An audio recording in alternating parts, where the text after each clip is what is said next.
All right. Hi, everybody. If you are in chat, please let me know how my mic quality sounds, because I just want to make sure that that's not messing things up here. I should be good. I mean, OBS says I'm good. I just I've been having mic issues, so yeah, just let me know if it sounds bad at all at any point here. And we're gonna kind of basically just head right into this I guess what I would call a better result than the Charlotte game, but I don't know, it's kind of up to what people think is best for this team moving forward. As the Bulls dropped this one to arguably the worst team in the NBA, as the Wizards won this one at home for them, and they had 5 wins of the season coming into this game, and the Bulls somehow lost this one. Even as a guy who thinks that this Bulls team is not great, I expected the Bulls to win this one, and they somehow find a way to do things miraculously. So I would argue that this kind of makes up for that kind of useless win in Charlotte. I don't know what people consider useless, but in my opinion, even though I wasn't able to watch the second half, that win in Charlotte was kind of useless.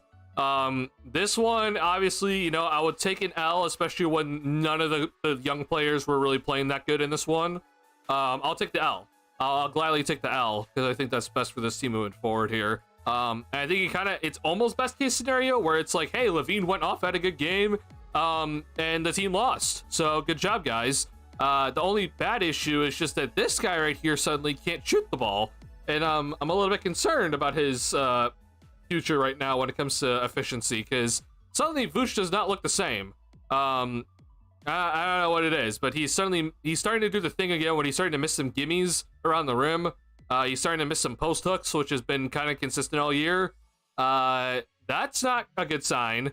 And so I'm a little bit worried that no trade happened when his value was at its highest, when he was looking really good. And now all of a sudden he looks really bad. And it's like, well, no one's going to trade for him again. Even though there was already a small chance in the first place to trade Vooch. But we'll see how much we talk about this one. I have some thoughts specifically about, Lonzo and how he looked, Lonzo looked fantastic. I'm very happy that he is looking really good out there. So we'll talk about that, definitely. We're going to talk about some of the guys' struggles. I mean, we just pointed out, P. Will didn't play that great. Giddey didn't play great. Kobe also did not play great. Buzelis had an air ball. Dalen Terry didn't really do anything. Jalen Smith had a pretty awful game. Julian Phillips, I think, actually played the best out of all the young guys, yet he only played in the first half, basically, which is insane. I don't know why Billy didn't play him in the second half when I think he was probably the best forward playing in the first half. So, yeah, I don't know, bro. Donovan has some weird decisions that he needs to figure out, but yeah, this was kind of an interesting game overall just to watch. So we'll get to a couple things there, and then I mostly really want to talk about some of the rumors that are going around right now, because I know we weren't able to talk Monday because the Bulls, stupid Chicago Sports Network, I should say, for some reason just was not broadcasting to me in the second half. It literally cut off during the halftime show. My signal just decided to die. I can literally show you my recording where the signal just died. And other channels were working, so very clearly it wasn't my antenna. And it just was the Chicago Sportsnet signal, which was just suddenly went garbage for me. I'm sure it's something just in my area that just did it, but I do apologize about Monday, but we will talk about Monday as well as today. So bring in all the thoughts when if it relates to the Bulls versus Hornets, or if it relates to the Bulls in this game. I'm willing to hear it all out, but then I also really want to get to the big thing that's been kind of going around Bulls Twitter spaces, at least throughout the day today, was that there was this big, really weird kind of article that was written that didn't exactly say, hey, the Bulls are interested in, like, a trade could be imminent with this sort of idea, but it basically involves the Pelicans and the Bulls and a potential trade happening there. And because we know how this works for Arturas Karnisovas, and he'll probably never be a tanking guy or a guy that wants to try to build through the draft at all, is this a possibility? If you're not understanding what I'm saying, the the trade speculation is that are the Bulls interested in Zion Williamson? Because the Pelicans might honestly be doing a fire sale come the trade deadline here, and Zion might be one of those guys that they're willing to actually get rid of because just the injury history and he's not playing consistently, and they might actually just want to restart, which is crazy to say because they went into a full-out rebuild after trading Anthony Davis away, and they lucked into the number 1 overall pick, and as you can see, it hasn't worked out too great. So they're basically just going to go back to kind of square one, which is when they traded Anthony Davis away in 2019. So I have thoughts about that overall. I want to talk about that in this stream as well, but we'll talk about that a little bit later in the stream. But first things first, I want to talk about is this game. And before we get into it, I'll make sure to hit that like button if you are in the chat. I do appreciate everyone being here, especially after a pretty bad Bulls loss tonight. But I think this is a better result compared to the Charlotte Hornets game. Again, I was not able to finish the Charlotte Hornets game because of the terrible signal. I did somehow miraculously see the Miles Bridges kind of Hail Mary throw up attempt that he made from 3-point range. I did see that. I got like 30 seconds of like gameplay from that one section. I was able to see that, but that Charlotte Hornets game, in my opinion, it just like that was a win that was basically useless for the Bulls, in my opinion. It basically doesn't help the Bulls. Like it really doesn't help the Bulls in any serious situation. Like Levine doesn't play in that one, so it doesn't raise his trade value in that Hornets game. Vooch didn't necessarily have like the best game in the world, so it doesn't necessarily raise his trade value. And the Bulls won because Lonzo Ball, Torrey Craig, and the vets, right? They didn't win because their young guys kind of took a massive leap, right? And Torrey Craig suddenly had like 18 points in that game. So sure, maybe that raised Torrey Craig's trade value and you'll get like a 2nd-round pick for him. He is on a minimum contract, luckily, but I really don't think that win helped the Bulls like by any means. Like unless you're honestly a person that thinks this Bulls team's making the playoffs, but that honestly just did not make any sense to me. That win was basically useless. I know the Bulls won it, but it was an ugly game, and then the Bulls won the game. And it wasn't like Giddey had a good game. It wasn't like Kobe had that best of a game. And Kobe had a big shot, but it's like that wasn't like a good win, you know? If the Bulls win because P. Will goes off for 20 plus and Giddey has a triple-double, Kobe White scores 25, and Io scores like 20 and good defense, and Buzelis has like 10 and like 3 blocks or whatever, that's fine. Like I can live with those wins. But that didn't happen on Monday, and that was kind of something that was just like yikes. Like that is basically a win that is useless to the Bulls. Like it would just have been in their best interest just to lose that game, because there was no reason to win that one, honestly. Well, the Bulls made up for it today, because I think a lot of us thought that coming into today, the Bulls are going to win this one. Levine's back. This Wizards team has been garbage all season long.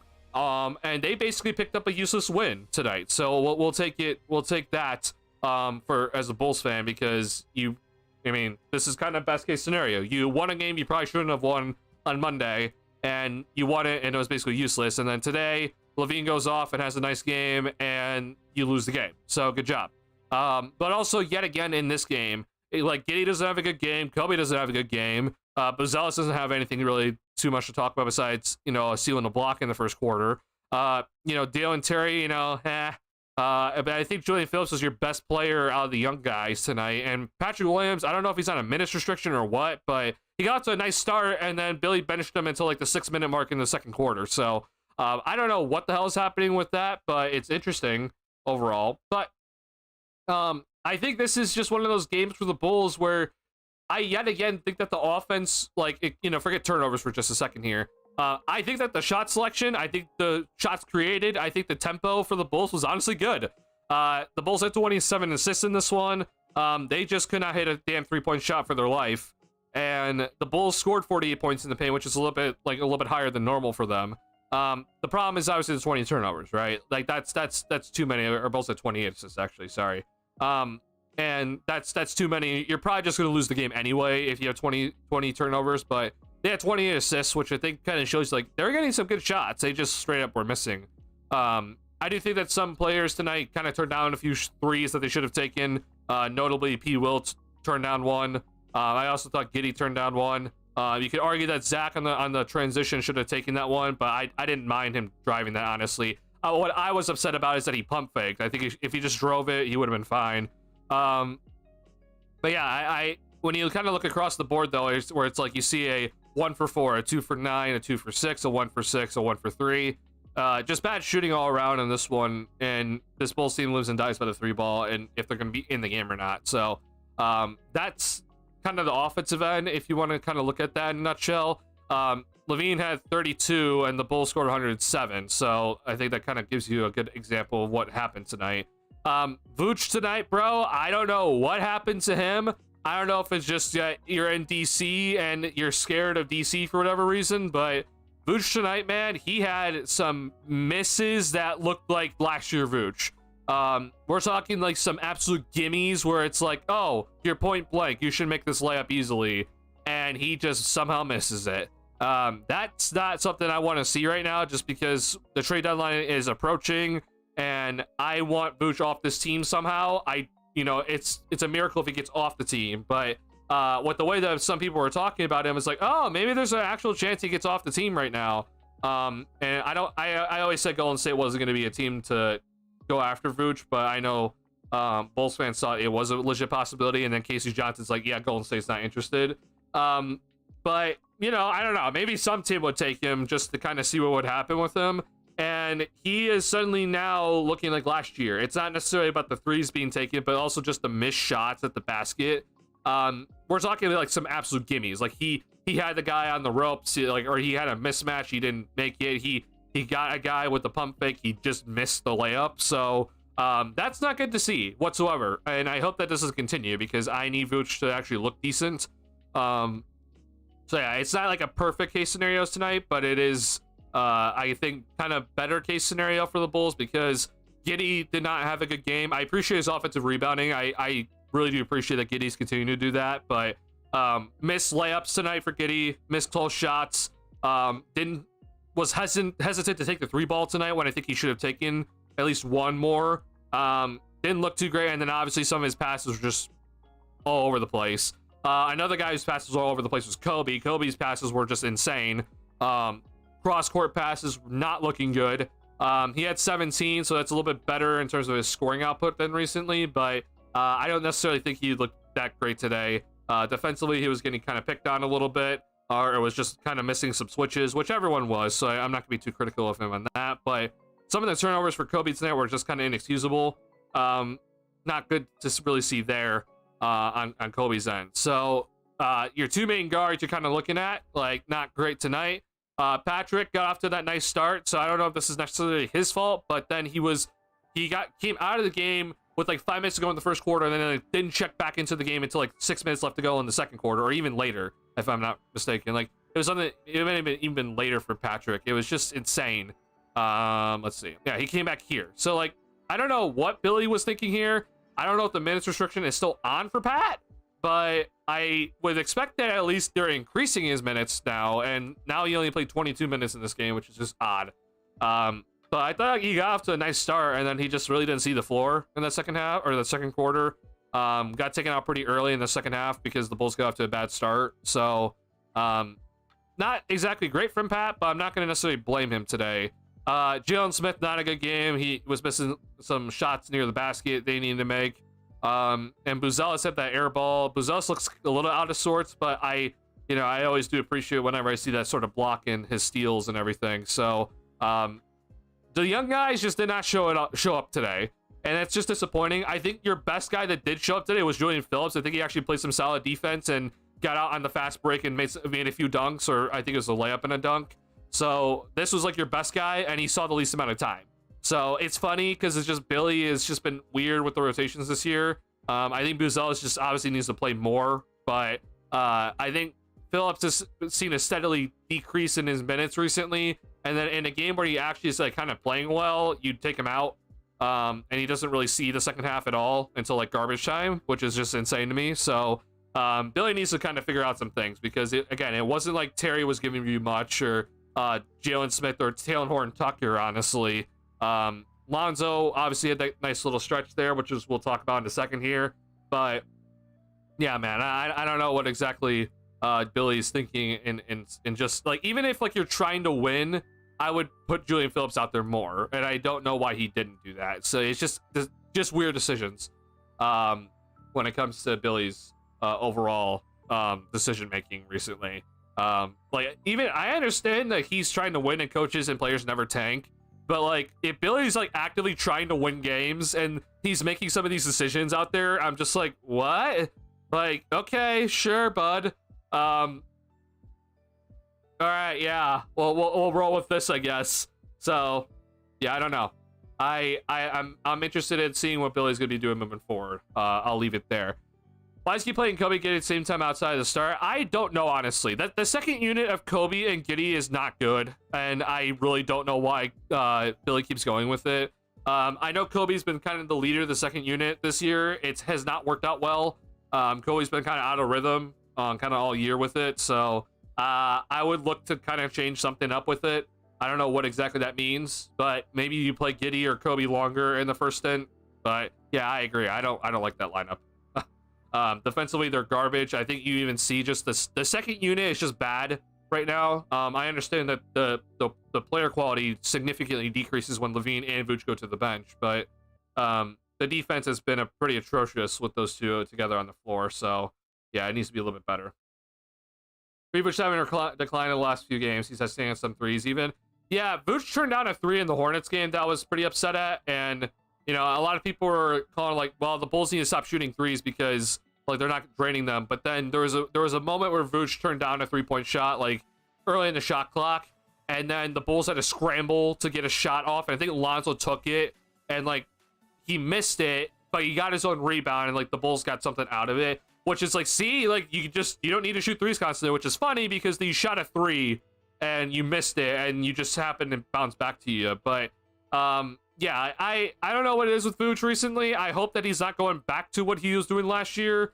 But the biggest thing for me right now is that like teams are just going to let him shoot the 3 ball because they were so scared of him to, you know, this year of him scoring in the paint this year, because he's been good in the paint this year. But if now suddenly he can't score in the paint, like that's just not good. So Vooch needs to figure it out again. I'm worried that the age thing is starting to become a factor. So it's like, hey, nice start, but now keep that up for all 82 games because your age is actually a factor right now. And maybe we're seeing it. I hope that's not the case, but his field goal percentage in the last couple of games has decreased. We're seeing some shots that he usually has made this year start to miss again. And when I say again, it's because we saw him miss these shots last year. So I'm just concerned. If there was a miracle to get Vooch off the team, I was, you know, he was kind of playing for it to happen. It's still a miracle to get him off the team because he's defensively challenged. But I was just hoping that he would just kind of continue this nice little stretch here just to at least up his trade value a little bit, and maybe a team will take a risk on him. And right now it's not looking too great because now suddenly he's going back down. So I hope that he'll figure it out in the next game, which I think is Saturday. So we'll see. Pelicans are in no rush to trade this season. Surely we'll trade for Zach. I mean, I have more thoughts. We'll talk about the Pelicans trade, because I'm gonna be honest with you guys. If the Bulls trade for Zion, okay, I know it's like, oh, well, Zach has to be part of the deal. What if I told you that instead of you trading Zach for Zion, you trade someone else for Zion, or a package for someone else of other people for Zion? Because instead of you trading Zach away, now you're trying to win again, right? If you go against Zion, I understand he's only 24, but we've talked about it on this channel. Like, I don't think he's gonna last too long in terms of his like peak level of play. So if you're gonna trade for Zion, then you're trying to win now, which means that Levine actually becomes a more important piece to you in that sort of scenario, right? So it's an interesting thought. I'm not saying I would personally do it. I'm just saying, hey, look out for this. Is it going to happen? Probably not, but we'll talk about it still. After Lizards lost yesterday, is it shocked they came out a bit better for a win? Well, I think what's just a little bit shocking to me, at least, is that the Bulls were off yesterday and the Wizards played yesterday. So you would think the Bulls would have the fresher legs. Now it looked like Levine had the fresh legs tonight because he didn't play in Charlotte, but the other guys look kind of flat tonight. So I don't know what exactly that means. Horns losing partly as Craig played. Oh yeah, I know Craig played really well in that second half. So yeah, I gotta know. I just say it's just it wasn't a useful win for the Bulls, you know. Trevor's obviously better fit for the Zach role that game. He was, yeah. Hawks wanting Craig rumors before. I hope the Hawks will take Craig. I know that there has been rumors about the Hawks wanting Javon Carter. I doubt that, honestly. I don't know why. Excuse me, why the Hawks would want Javon Carter. That makes no sense in my head. But sure, if you want Javon Carter, I will gladly give him to you. We get blown by the Wizards and Montezuma plays the biggest display of the type of coach Billy is. Yeah, I'm also upset about that, Britt. But Billy plays to win, right? So he thinks that it's in his best interest to not play Buzelis more minutes because he thinks that gives him the best chance to win. I would disagree personally, honestly, but yeah, I don't understand it either. People are turning slightly less aggressive and others sad, but after it been really feeling like strides last few games for him taking open shots. Yeah, Pat had some weird moments today where I thought he turned down some shots. And then like he'll like try to like create his own look, and I just don't really appreciate it. He hit that mid-range shot early in the game, which is like nice, but like I don't want you doing that. He also had a moment today where the Bulls like had him run a pick and roll because the ball was thrown out back to him, and like he didn't take the three, and so they ran the pick and roll, and it ended up in a turnover because he tried to throw the ball to Lonzo in the corner, I think, or is Kobe in the corner. It's like that sort of stuff is just a little bit concerning to see because I don't want Pat to turn down threes. He took 10 threes against Charlotte, which is fantastic. Keep shooting them. But I understand it was limited minutes today, so I don't know if that's his fault or Billy's thing. Minutes restriction, but yeah, I personally would not want him to turn down any more threes going forward. There's a trade chance that there's even an offer for Vooch, maybe. Well, the thing is though, is that I don't think there would have been teams. First and foremost, you're not trading Vooch before December 15th because December 15th is when most of the league becomes available to be traded because of the rules, right? So if you're wondering, like, oh, we should have traded Vooch like December 1st, that wasn't going to happen, okay? There would have been very few options. Even if there were options, there would have been very few options because most of the free agents were not available to be traded, right? Like if there was a free agent that just signed that offseason to a new team, they were not able to be traded on December 1st. So you had to wait until December 15th for most guys, right? The next date that we have to wait for is January 15th, when basically 97% of the league is then available via trade. For example, if you're wondering, Patrick Williams right now is not eligible to be traded because he just signed an extension or like a new contract, right? But because he went from a rookie deal to a much bigger deal, he is not eligible to be traded until January 15th, right? So there's that's going on right now as well. And, you know, for someone like Pat, right? Like if you think you're like, well, Vooch, how do you match contracts? Well, Pat's making 18 million, right? Vooch is making 20. So there might be some more people that actually become available via trade on January 15th to trade for Vooch. So like, I don't necessarily think it's like, oh, we missed our timeline of like, oh, we missed the chance to trade him. I was just hoping that Vooch would just play good and through January, and then we'll worry about it later. That hasn't happened, at least of recent. Like, in terms of his efficiency. So I'm hoping that starts to turn here. Not gonna lie, I'd rather have people run more pick and roll ball handlers in the second unit. His handle has gotten less clumsy. I don't know about that. I personally don't know about that. I think this is honestly where you're missing Io. Like you're missing Io just because of his dribble penetration ability right here. But I don't know about that. I personally would not have people running any pick and roll.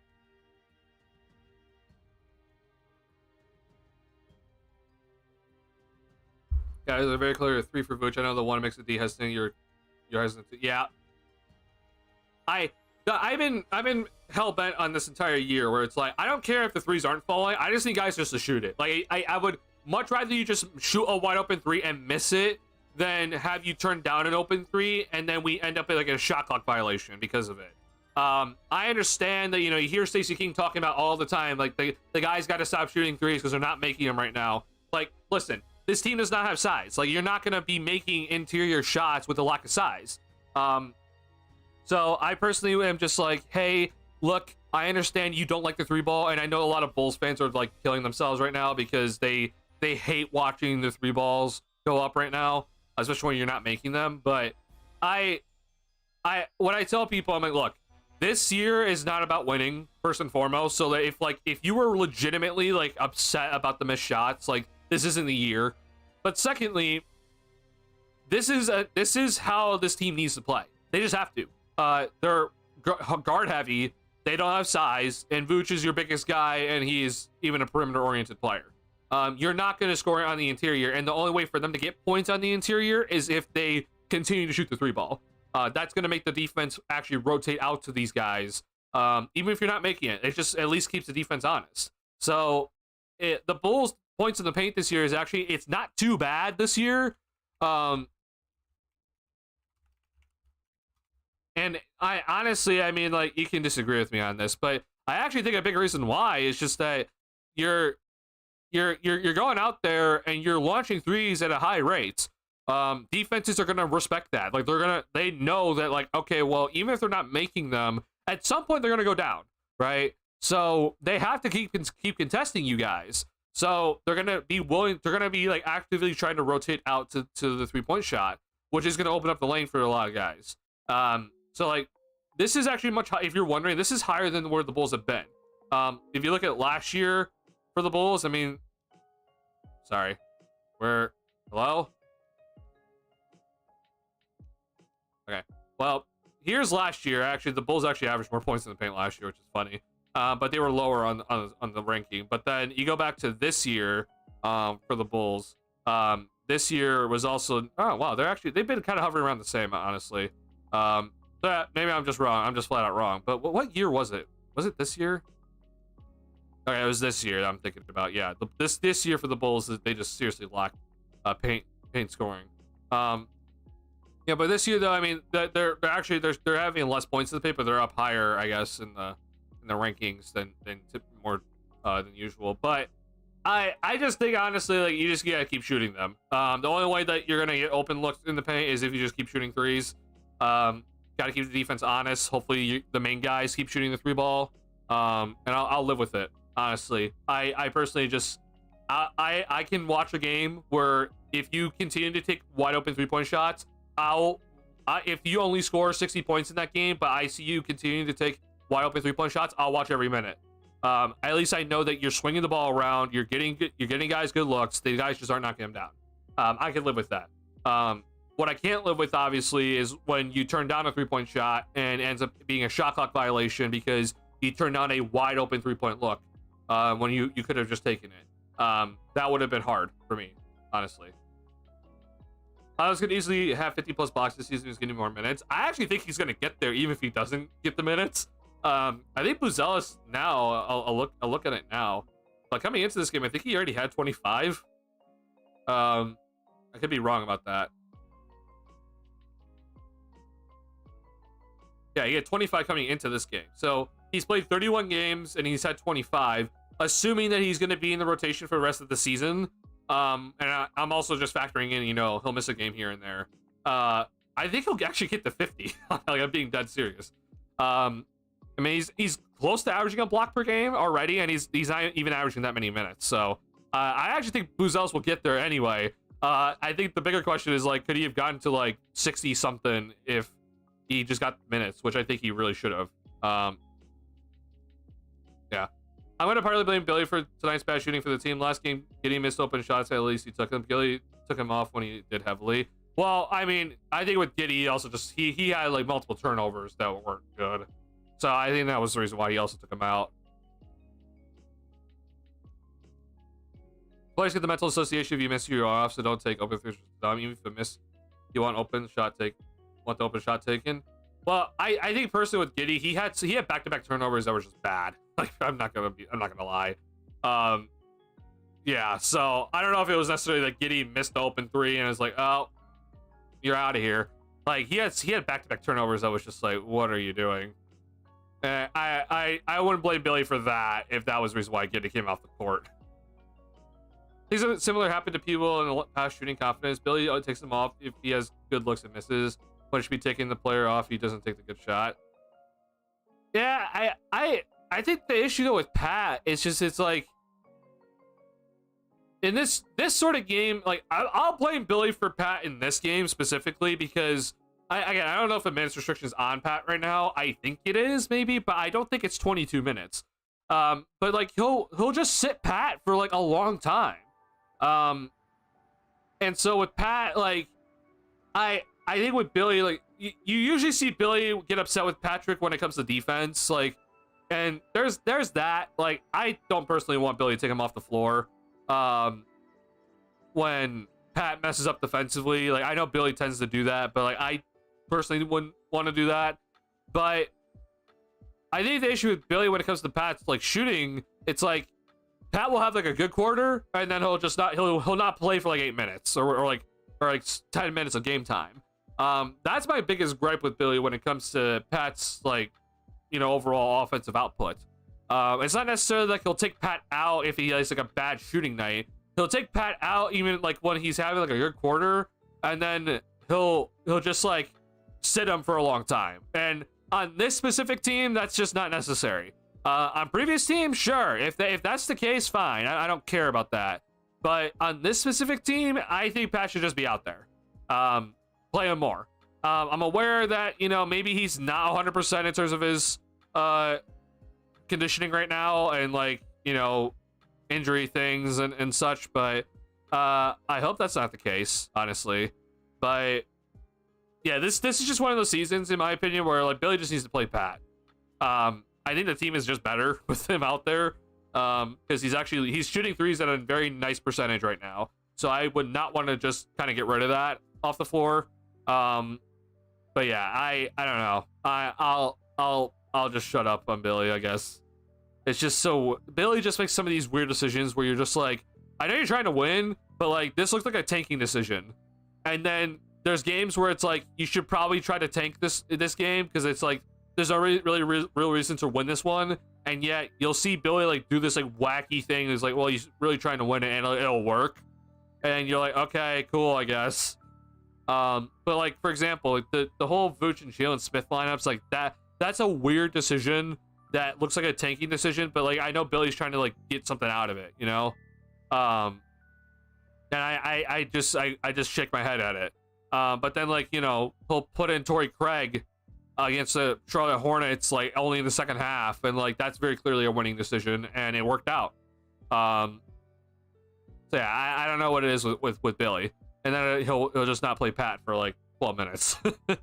Yeah, Billy's just interesting, bro. I have when it comes to Billy, I've very much questioned his offense until this season.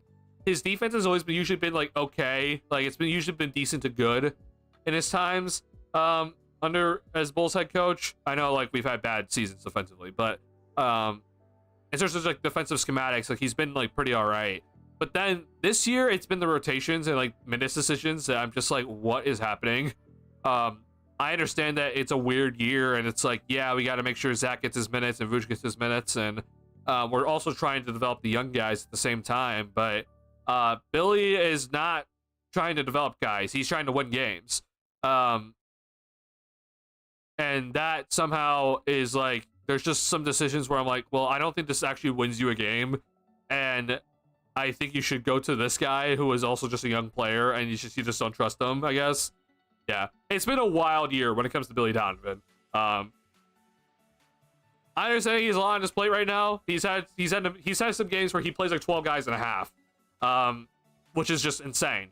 But you know, it is what it is, and we'll move forward with it. Good on, Rob. Appreciate you checking in. Even worse, last game that Billy didn't green like raining threes when Mark Williams was diving the first 3 quarters in the paint, having a big game. Yeah, I mean, I even said that Pat needed to take advantage of Mark Williams guarding P. Will early in that one, and yeah, Billy should have just green-lighted P. Will just to launch as many threes as possible. Shitty game? Yeah, it was a pretty shitty game, but honestly, like I said to start the stream, I think that this is a much better result compared to the Hornets game. Because this game, none of the young guys played well, and you lost this one compared to the Hornets game where none of the young guys played well, and you somehow just ended up winning it. I would much rather just lose this one, and it's like, hey, Levine had a good game.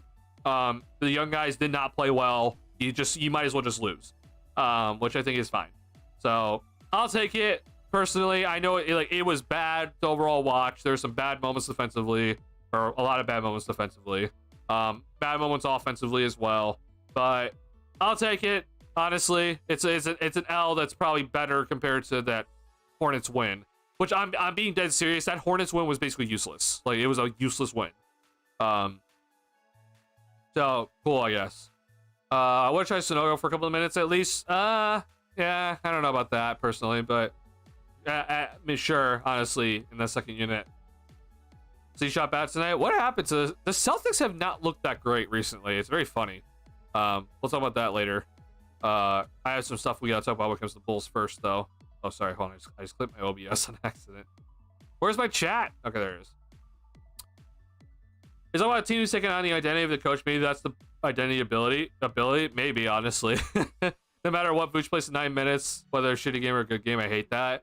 Well, I won't lie though, Rob. It wasn't like there was a better decision out there or a better option, like compared to Vooch. Like, Jalen Smith was not hitting his shots tonight, so like I guess the other option is just you go small. I know that you're gonna be like, well, Sonogo, but yeah, I don't know if there was like a better option tonight, honestly, when it comes to, you know, Vooch was not playing good. Like, well, okay, Jalen Smith also wasn't playing good, so.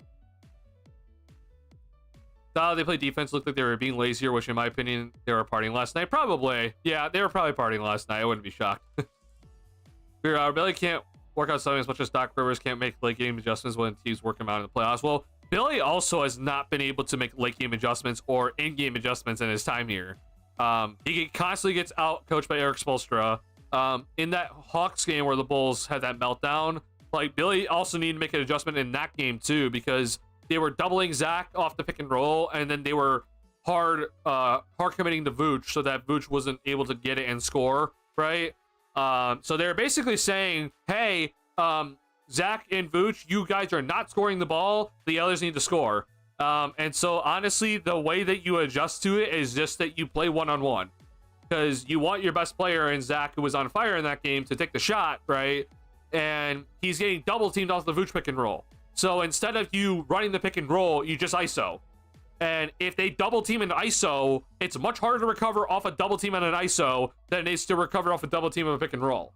Because you're bringing two guys to the spot, and then your spacing's all messed up because you have Levine at the top, the key near half court, and then Vooch at the 3-point line, also by Zach. So your spacing's garbage. But if you ISO Zach and you let the double team come to him off the ISO, then he's in the middle of the floor and he has basically all options. And you'll be able to, you know, get through the double team much quicker. But Billy didn't adjust to that. And if you were going to run the pick and roll with Zach, then someone else needed to set the screen. Like, there's all these things that I just think with Billy that I don't know why he doesn't change things, especially late game. Especially when you'll see many teams, like, they'll change their, like, defensive schematics down the stretch, or like they'll change like their specific one set, and Billy just doesn't do it. He's just like, here's the plan, we stick to the plan, we don't change from the plan. And this is something that he's always done in his time as a coach in the NBA. He even did this in Oklahoma City, like the when it was the Melo, Paul George, and Russell Westbrook trio there. At the end of games, they would run the exact same play over and over and over again. They would never change. It was a Hawk set where you would see George get have a down screen from Melo set, and then Melo would set a pick and roll screen for Russell Westbrook as George is then coming off of double pin downs. Like, I could tell you that play was coming every single time down the floor. It's a nice idea and like just isolated, but it's not going to work out down the stretch if that's your only play. And that was the only play the Bulls would run, or the Thunder would run down the stretch of that with that trio. And it was just so stupid to watch, because it's like, well, they know what's coming because you ran this exact same play 5 times in a row. So Billy just is just this weird thing where it's like, yeah, down the stretch we stick to our game plan. We stick to our game plan only. We don't change. Even if things are going bad, we just stick to the game plan. And it's so frustrating just to watch, because it's like there are much better things that you could be doing right now, but you don't want to risk the guys doing something new right now, because then they could easily mess things up. But sure, I guess, Billy, you know?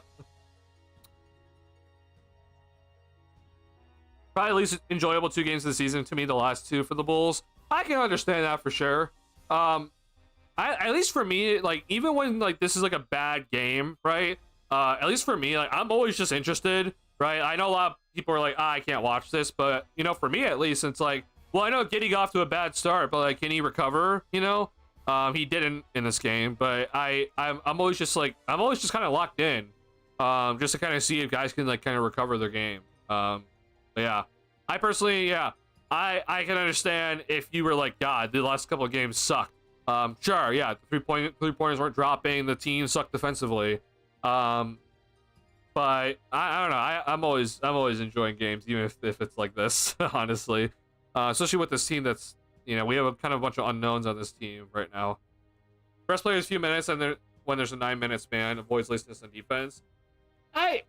We kind of see that, I guess, besides the vets, right, Rob? I wouldn't mind it if, like, Levine and Vooch were also on the same schedule, where it's like everyone just kind of plays like 5-minute bursts. The problem with that, though, is just like, can you get a rhythm? And Zach has always just kind of been that guy where he just likes to play 9 minutes, sit for 6, and play 9 minutes. So I don't know. I wouldn't be opposed to it, but yeah, Billy, I don't think Billy's gonna change from that. That tries to know you don't even know what he could have did.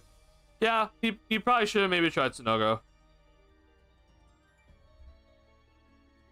Also shot over average too. Oh, I mean Corey Kispert hit some shots. Yeah, Jordan Poole obviously he got that on fire rhythm, and it's just like, oh, okay.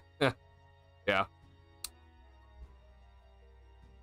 Probably to go throw Sunogo out at this one, but he should have used Sunogo enough this season by now to know with other options, I think. I think like before Zach checked back in, and it was like Vooch was already back in the game, but it was like they were like down by like 18 or whatever. I personally would have been okay with Snow coming in then, because Vooch was not playing well. But you know, I think maybe before then, sure, yeah, I mean it was a little bit too close. Billy changes a player he doesn't like and leaves everything the same. Yeah, honestly, that's honestly the way it goes. Bull's gonna get Zion. We'll talk about it, Woodage. We are definitely talking about Zion and the trade rumor in this stream. Don't worry, we'll stick around. I promise you we'll be talking about it.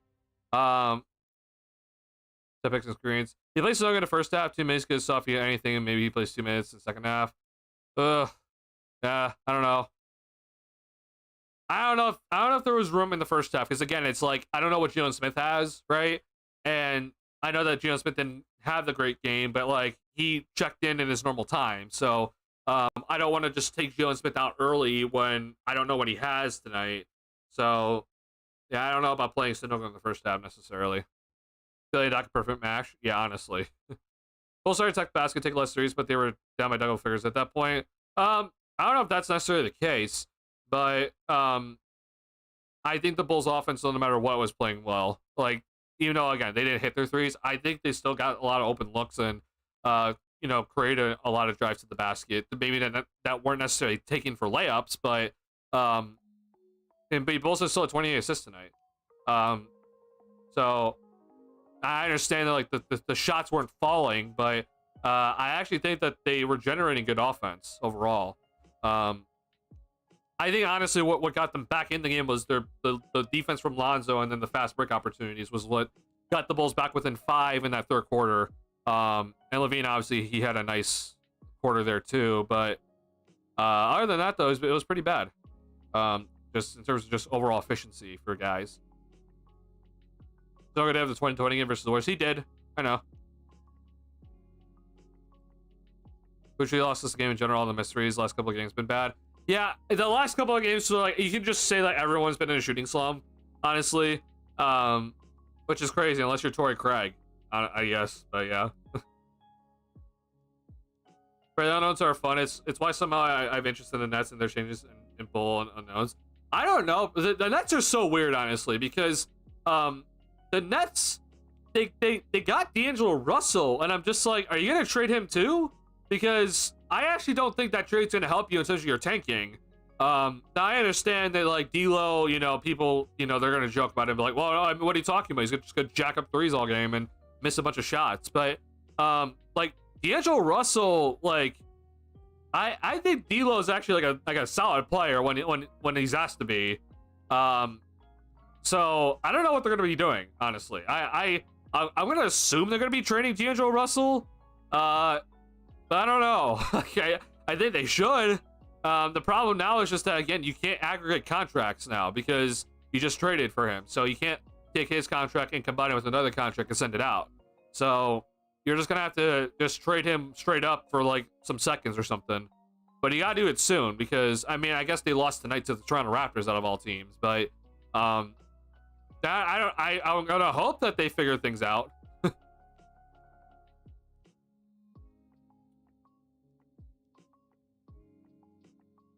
Which is if he at 9 because he's so slow, maybe. Yeah. Maybe I help some Poole. What was career def numbers on him? I don't know if I would help necessarily on Poole. I think Poole just kind of had that one of those games, you know. When Poole hit that shot from like 38 feet out, I was just like, oh, okay. Joe Poole's weakness is trying to look cool, and he raised plenty of teams exploded. Yeah.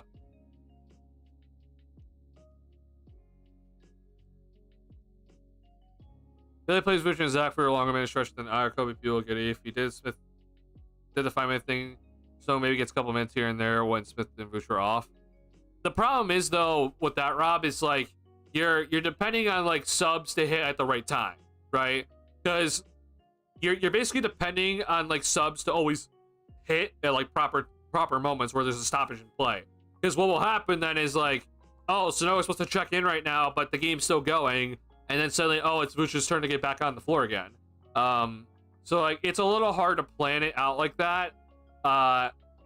And also Sanogo's just been in the G League for most of the year, so I don't know how up to date he is on the new offense and such. So he gets caught leaving open shots to point out a fallen player he got open from. He gets closed out. Yeah, Jordan Poole, when he crossed the guy over and broke his ankles. It's just like, oh wow, he just pointed. Yeah, that was hilarious to honestly just look at. But yeah, that is Jordan Poole in a nutshell, honestly. Okay. Yeah, overall, also, I wanted to say this. So Kobe, you know, at least what Charles has been saying, like, 3 for 10. That's what Kobe starts out every single game. He started that way against Charlotte, if you're wondering, if I'm not mistaken, right? I think Kobe started 3 for 10 against Charlotte. So that was funny. But if I'm not mistaken, yeah, again, if I'm not mistaken, I think he did start 3 for 10 against Charlotte, but dear Lord, he was 1 for 11 from 3-point range, bro. This game he did not start at 3 for 10. I don't know what exactly he started at, but like it was a better start for Kobe overall. He got to the free throw line, so I do appreciate that. It's just then that second half, bro, he was going way too fast, where he's like driving into like 3 defenders and turnover, and he got called for a travel. Then there was that moment where he did a cross-court pass, which just had no chance of getting there. Yeah, this is the sort of stuff here that, like, I just look at Kobe and it's like, I feel like you had to like really try for your 17 tonight. And then there's this guy who it felt like an effortless 30, honestly. Especially in that like third quarter, it just felt like an effortless 30. Where I think Zach had like 11 in that third quarter. So, and he had like 10 in the second quarter. So once again, I'm just pointing this out for just the people because like I know a lot of people want to keep this guy, and sure, if you want to keep Kobe around, that's your personal opinion. But I just wonder what exactly this guy's ceiling is, and I really just don't think that we're gonna be seeing any better from him. Not to say that like, oh, tonight's loss is on him. It's not on him. It's just that he just seems to just have, like, this year it seems like a much bigger struggle to score on offense, which obviously leads to less consistency in terms of offensive production, right? So I just question with Kobe, like what really his ceiling is. I've been questioning it pretty much all season long. What's the game plan with him? his usage percentage is basically similar to last year. Again, so if you're wondering like, oh, different role, it's not really that much different. He just doesn't look the same. So interesting to see what happens moving forward. Again, I am aware that maybe the rotation stint for him is just awkward. He's coming out early and then playing in the second unit, so maybe that's just kind of killing him. But yeah, it hasn't been exactly the best for Kobe, and he's had an overall rough year since like December hit, and obviously we're in the new year now. But oh yeah, happy New Year, by the way. But yeah, I'm just pointing it out because I think that we need to be considering all things right now at this moment in time. Okay, I'm gonna go ahead and I'm gonna delay this next coming ad for you guys because I do want to go ahead and talk about the kind of big things that's been going on recently. I'm gonna laugh at up to date on the new offense. Billy runs an offense. Oh, okay, listen, Billy's offense I think this year has been better. Okay. And again, I'm just pointing it out. Like, Sanogo's been in the G League for a lot, so I don't know if he's up to date with all the plays. Is it a complicated offense? No. But Billy's offense has been better this year, so I want to give Billy that. All right. Billy breaking a streak that's been more than half the games to prove me wrong. Yeah. Even with Porsche in the last couple games from 3-point, how much have they fallen overall from 3 in comparison to the rest of the league? That's honestly a good question. Let's see. I'm gonna say not that far because I know like the Houston Rockets they're not shooting good from 3-point range. I mean this is updated by the way, so this includes tonight's loss. They're 37% still, so we're still top. We're almost top 10. We're still top 11, top 15 if you want to say that. So yeah, we're, like even with the bad shooting recently, like. We're still attempting 44 threes per game, and we're still at 37%. So that's updated. So it's not even that bad, honestly. Houston Rockets, if you're wondering, are all the way down. Oh, actually, they're not too bad, honestly, either. But this is better than what I was expecting. I'm not gonna lie. I thought the Houston Rockets were like just above 30% because I talked to David about the Magic and Rockets being right by each other as a 3-point percentage because the Magic are god awful right now because they're missing their guys. From 3-point range, but yeah, I thought the Rockets were much worse, but they're 32.7%. I thought they're like 30-something%. But so as you can see, they're not doing great overall. Billy Postgame is talking about the coaching staff. Did they get the guys ready to play, or they didn't, or they did? I'll pull up Casey Johnson really quickly. If Kobe is efficient shooting, then what does he offer is a real question. I offers defense. Giddy is rebounding and pushing pace passing, loses upset in his shot blocking. He wills defense. Right. I mean, I agree. And obviously with Aya, like I trust with Aya that he's gonna get to the basket and finish at the rim. Right. I don't trust Kobe right now with that. So that's the reason why again I really just don't know what's gonna happen with Kobe moving forward. I think a team's might want him. Again, cheap contract. So, yeah, we'll see. Sorry, I just want to see what Billy had to say tonight. I see that Josh Giddey said that, oh, Billy, or the Bulls came in too cool. So.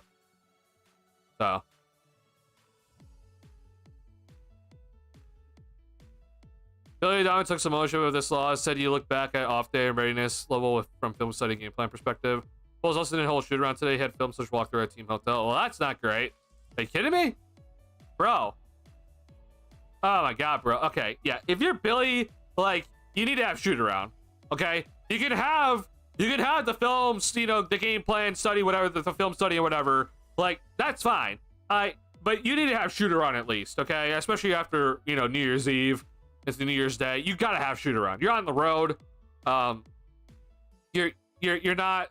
You just came off of a ridiculous overtime win that was useless, where guys couldn't shoot the damn ball. You gotta have shoot around, bro.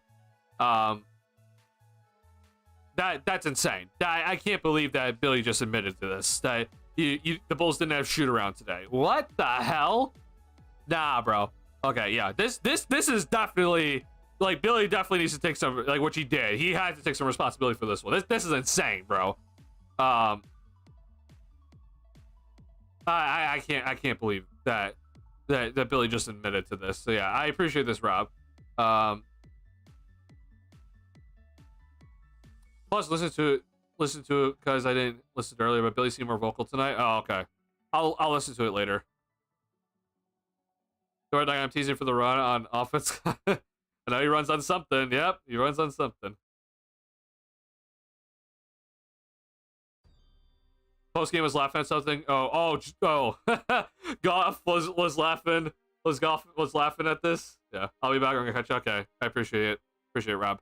Yeah, that's insane that Billy just admitted to this. Okay, yeah. So, yeah, if you're upset at the loss tonight, which again, I'm not upset at the loss tonight. I think, I think personally that this was a better result than the Hornets game, but yeah, not great. This is not good to see. I don't know why Billy's like, yeah, we're not gonna have shoot around today. That's insane. You need to have shoot around today. No excuses, because you're not practicing obviously yesterday because you had an overtime game in Charlotte. You typically don't practice when it's off day game like that. You don't typically practice. But you gotta have shoot around. That's insane that they didn't have shoot around. So I don't know why Billy didn't have shoot around. But we'll move on from that. Last but not least, because we haven't been able to get to it just yet, I just want to say this, and I'm really happy overall for Lonzo. Man, Lonzo, like his 3-point shot does not look good right now. His 3-point percentage took another major dip tonight because of his lack of shooting success recently. But I just want to say, bro, it is just so awesome just to see him out there. And I think honestly, this is the best he's looked all season long. I know he's already had defensive impact, but in terms of just his shiftiness, his aggressiveness towards the ball, he's getting on the floor and trying to get loose balls. This is honestly looked the best in my opinion. And then him going up for that dunk really just made me feel like really confident in his ability moving forward. Just play freely. He's able to go up and get that dunk, which it wasn't, and I wouldn't say it was easy, but he's still able to go and do that, right?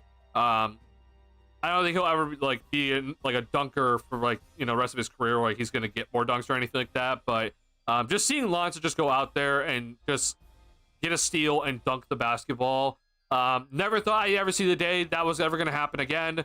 And it's been 37 months since we've seen that happen. So I'm just happy for him.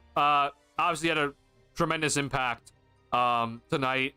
Box score doesn't really show it, but he had a very big impact for the Bulls just to get back into the game.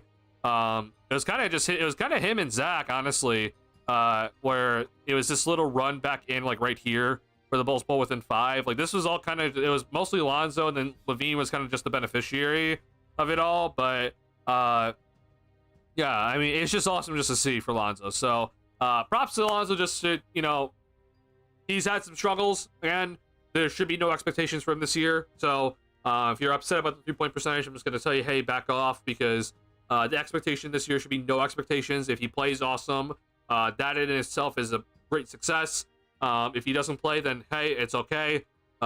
Just get healthy, man. So he looks really, really good, and I just want to give that major shout out to finish off this kind of overall recap of this game, which is a pretty overall game for the Bulls here. But again, I'll take the L in this sort of situation, then I'll take that sort of Hornets win, which is just not helpful whatsoever when it comes to that win against the Hornets in Charlotte on Monday.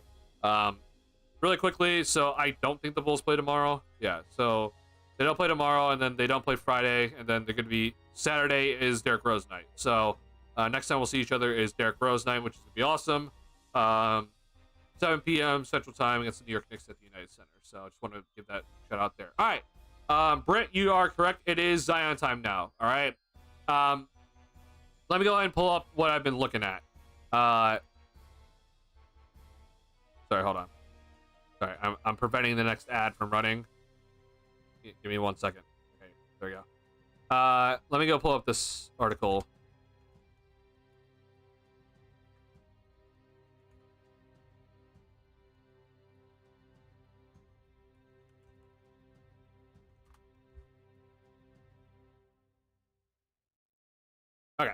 So, Tick McMahon and sorry if I said that wrong. It's Tick McMahon or Mahone, whatever, and Bobby Marks.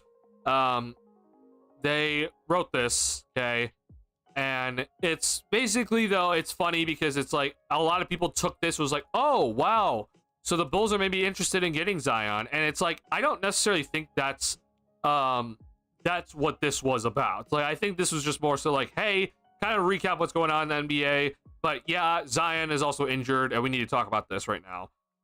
Because probably, as we're all aware, Brandon Ingram is on the trade block, and he's trying to get a new contract extension for whichever team he goes to. The Pelicans are not signing to an extension, and there's no reason to. And he wants a new contract, right? So he will get traded at some point. I don't know when, but he'll most likely get traded by the trade deadline. If he doesn't, I'll be shocked, honestly. But his contract is kind of big too. But when it comes to Zion, it's like, well, here's the thing. What do we do?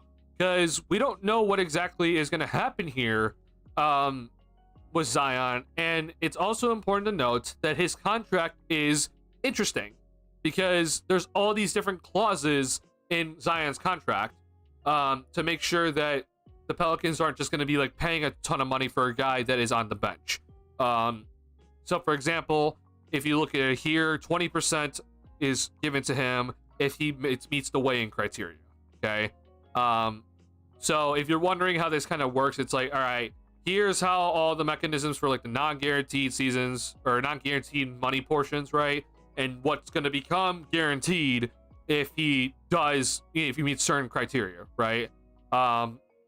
So the weigh-in, as you can see here, there are 7 such days during the season with Zion, with Williamson needing a combined weight and body fat percentage below 295. Okay, that's, cool, whatever. Then there's, it'll become 40% more guaranteed if he plays 41 games, and then, et cetera, right? So we'll take last year. If Williamson played 61 games this season and meets the weigh-in criteria, his $38.9 million salary in 2025-26 would be guaranteed. So just take this, right? Think of it this way. If it matters, his next year of the contract matters what happens this year, okay? So right now, obviously, if you're Zion, just assuming that he met the weigh-in criteria only, and he's not even on pace to play 40% or 41 games right now because he's just been out for so many games so far. Then we're looking at a much smaller amount of money, right, for next year. So pretty much, though, if you just kind of think about it, if Zion goes on to miss the rest of the season next year, or this rest of this year, right, then next year his contract would basically just be $7.8 million, because the only thing that he met was the weigh-in criteria, okay? Which is funny because it's just like, wow, all right, $7.8 million for a guy that is like, yeah, cool. But all right, that's interesting. But if you're the Pelicans, is this what you're really thinking about doing? Because right now, if you're not aware, the Pelicans are one of the worst teams in the NBA. They're worse than the Utah Jazz. They've lost 10 straight. They're below the Portland Trailblazers right now and the Utah Jazz. Like, it's bad. I don't really think there's really any reason to bring Zion back this year if I'm the Pelicans. So here's the idea, okay? What if the Bulls are a team to go after, okay? And this was brought up. So this hypothetical trade idea was that if you trade Zach for Zion, and the idea is just because, well, the Bulls are trying to get rid of Zach's contract anyway, and if the Pelicans are also just trying to get rid of Zion, well, you just kind of get rid of both teams get rid of the contracts they want to get rid of. The Pelicans get a guy that actually can go and play more games than not, and the Bulls get a guy that who knows how much he'll be getting paid the rest of his contract. But maybe he'll fit into the rebuilding timeline, and you at least got Zach LaVine off the team, and so you can actually full out embrace the tank, and you'll move forward with that. Some GM said, hey, I bet Chicago would do that. I'm just going to go ahead and say this right now. If I'm the Chicago Bulls, okay, I am not trading Zach LaVine for Zion Williamson straight up. There's no way I'm doing that trade, okay?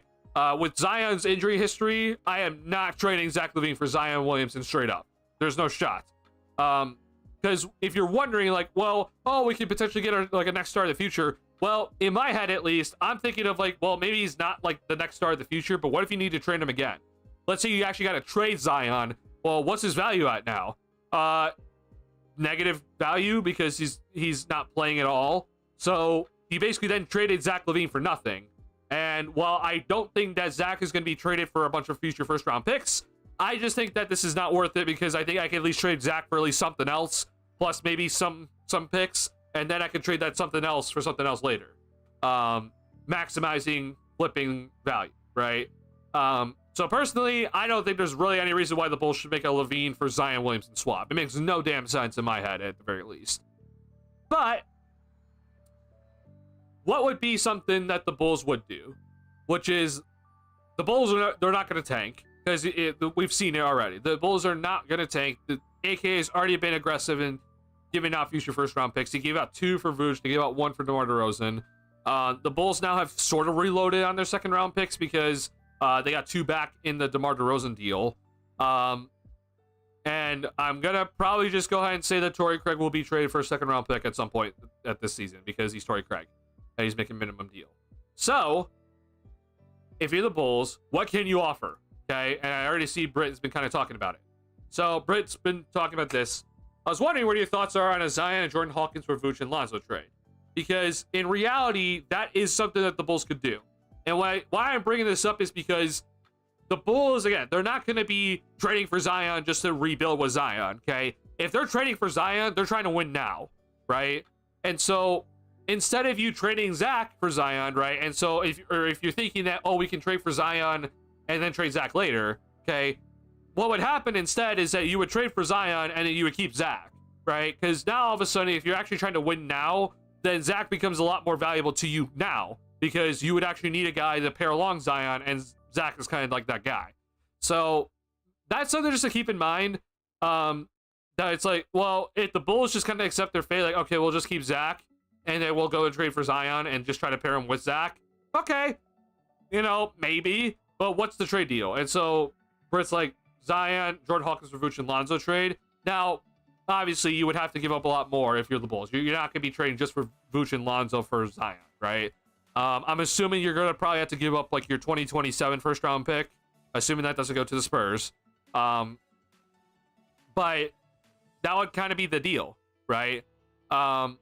Money-wise, it would work. You're right. Like, money-wise, that sort of deal would work because Vooch and Lonzo make $40 million combined. So would that deal potentially work out? I don't know if the Pelicans accept that deal, but if I'm the Bulls, I'm obviously trying to make that work. If I could trade Vooch, Lonzo, and a future first round pick that's like somewhere, say, let's just say like it's like top 5 protector or whatever, I'd do it personally for Zion. That would personally be something I'm okay with. I would not give up another first round pick after that or anything else. I'd be willing to give up just that one, and that's it. But I'd do it personally. I think that would be something the Bulls, if they're actively going to be like trying to be like, yeah, we're going to try to go win. I'd be interested in doing that. Now, is that going to happen? Probably not, because the Pelicans would be like, well, we're rebuilding now. Like, why would we take on Vooch and Lonzo just for one first round pick? That's not helpful for us. And also, if the Bulls are like, well, it's got to be protected in some way, shape, or form, it's not going to be helpful, right? So is there something else that the Bulls and Pelicans could potentially kind of work out here? Okay. I've been kind of just brainstorming. I don't personally know, honestly. I'd have to like really look into it. But the biggest thing here is that Patrick Williams, once again, he is not eligible to be traded until January 15th. But he would have to be involved in this deal. Okay. P. Will and Kobe White, that makes up $30 million, just that alone. Okay, if you're wondering. And Zion, again, is making this year, he's making $40 million. So if you're wondering, like, well, can we like find a way to like work around the money and like get this to work? It's very doable. Where you take P. Will, Kobe White, and we'll figure out the rest. Maybe it has to involve a third team or whatever. But P. Will and Lonzo Ball already gets you to $39 million, right? So if in reality, like what I'm probably thinking for the Bulls is like, you're either trading Patrick Williams and Lonzo, or you're trading Kobe White and Lonzo in some way, shape, or form. And you have to, if you're doing Kobe White and Lonzo, or if just in general, if you're evolving Kobe, you're probably gonna have to trade someone else from down here. So Chris Duarte would just be a nice filler to throw in, and then obviously you're trading your 2027 first rounder. I'm aware that there's this whole protection thing going on, but we've seen teams trade this many times. So I would be scared about trading this, but sure, if I got to trade 2028, sure. Again, the Bulls sort of reloaded on some of their second round picks. Like, it's not a lot, but I would like to keep this one personally. I would not be willing to trade this pick this year because it's a pick that I know the Bulls will be getting this year. So down the road, sure, we'll trade like maybe a 2029 second round pick. Is that enough? Probably not, but it might at least be something for the Pelicans to just kind of look at, be like, oh, well, hey, this is at least something where we just don't have to eat Zion's dead money. And we'll just figure out the rest of it, right? We get cap relief with Lonzo's contract, right? Where you get the $20 million off the books immediately, right? After this upcoming season, right? And you would then get one of Patrick Williams or Kobe White, okay? So that's at least kind of like a younger player to kind of work with. And then, I don't know, throw in Dalen Terry, sure. And again, just the biggest thing is just cap relief. And you'll get a first round pick, maybe another second. Hey, maybe they'll take it, right? If you're the Bulls, why would you do this, okay? The reason why you would do this is because the Bulls have not been willing to go through the draft process to get their best player, okay? They seem like they just don't want to be drafting guys to become their next superstar. So instead of you trying to draft a superstar in like the second round or whatever, or betting on like someone like Dalen Terry or P. Will to become your best player, which is not going to happen, you go and trade for an actual potential best player to be like, or a guy to potentially be your best player right now, whose contract or whose value is at an all-time low, right? And the Pelicans are just actively just like, hey, we gotta try to get rid of this guy, try to get some return, obviously, if you're the Pelicans, but Zion's value cannot be any lower than right now. And the only reason why I'm willing to even just kind of think about this is just because Zion is only 24, okay? If Zion, let's say, for example, was like 28, I would not be interested in doing this. I think that I'd be very concerned about his future. I've already talked about it again, and Charles has already brought it up that, like, probably moving forward with Zion, I don't know how much explosiveness he's going to have moving forward. His game doesn't have any sort of shooting, right? So his game is basically kind of Giannis, but he's only 6'6". So his game relies on verticality, explosive athleticism and power dunking, right? And speed. So that's not something that's going to last for a while for Zion. But what I do know that if I'm getting Zion, if he is playing, then I'm getting a guy that, at least for now, assuming that like he's not taking a major dip, like at least for now, he's going to go out there, he's going to average like 20 something points per game on like 57% shooting, right, from the field. Again, he's not going to really take many threes, but he'll go out there and be a damn efficient scorer and arguably your best player on the floor. You have then him and Zach, right, together. So you have these two guys together because, again, you're not trading for Zion to rebuild. You're trading for these two guys to go and win now. So if Zion's health could somehow figure out its way, and you still have Zach, right, who's only 29 this year, will be 30 the following year, there's your 1-2. Then you got to go and build the rest of the team, which obviously will be a lot harder. But assuming that Zion, right, assuming that Zion is not going to be playing a lot this year because of this contract, okay, with how the contract is built, you're going to get a lot of cap relief if he doesn't play 41 games, or even if he only plays 41 games. His contract for next season is going to be a very small amount, okay, compared to what his relative, overall production would be, right? That's the reason why I'm actually thinking like, hey, this might actually be worth it, because again, what matters about this contract is that the amount of money he's going to receive next year matters how much he plays this year, okay? If he doesn't play a lot of games this year, then he's not going to have a lot of money on his contract for next year, right? Therefore, you're going to have a lot of money to work with next year. Let's say he doesn't even play 41 games. Next year, his contract's going to be so low that you're gonna have a lot of money to work with to try to round out the team. Okay, I know you're not gonna have a lot of assets to work with because you're gonna have to trade some of your assets just to get Zion onto the squad. But assuming that the salary cap does go up next year, okay, and which it should because the new TV deal is gonna kick in here. And again, the salary cap rate this year's 140 million is projected to be 154 million dollars next year. Okay, assuming that that's the case, then you're gonna have some money to kind of work with. You would probably really need to get Vooch's contract off the books some way somehow, but I think it's honestly worth a shot.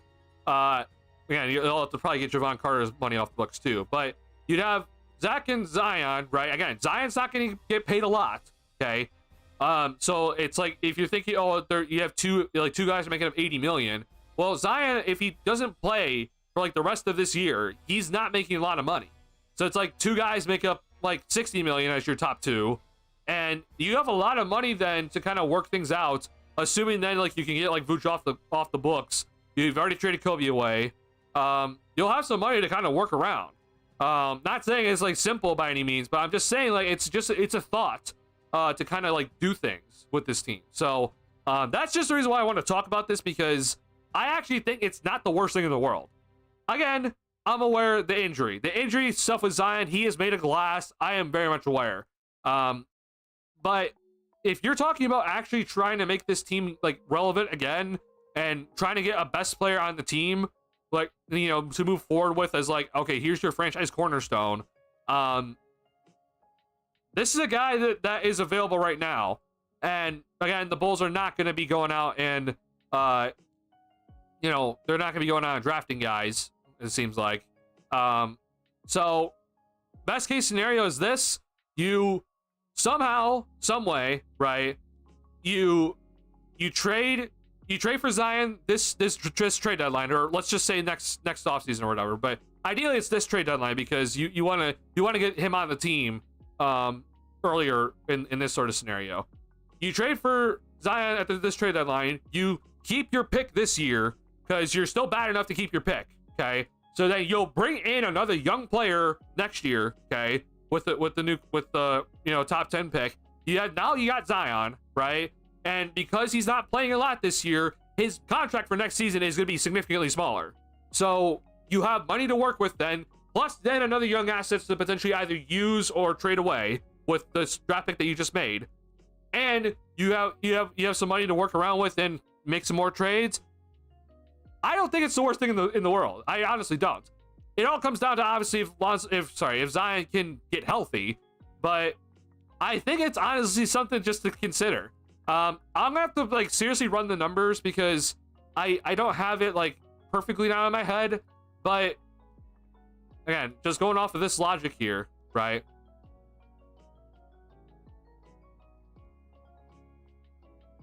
Okay, hold on, I just want to make sure. Once the weight clause criteria is met, the guarantee portion for next season increases from 0 to 7.8, right? So yeah, I'm just saying, like, this is where it just becomes interesting. I think I'd be less open to this sort of idea if Zion's, you know, contract was just like, okay, yeah, it's a guarantee this much money for the rest of eternity. But because he has all these clauses in play, and because, like, again, we're not at this point right now where he's going to be playing a lot of games next year. I mean, we're looking at potentially like, hey, this might be a shot where if the pieces fall together, where Zion, again, he's not going to be getting paid a lot next year just because he's not playing a lot. If this all works out where you can get him on the team, he plays his best, he's healthy, and you're able to then use the money that would usually go to him, right? But instead use it for other players, right? Then it's not the worst thing in the world.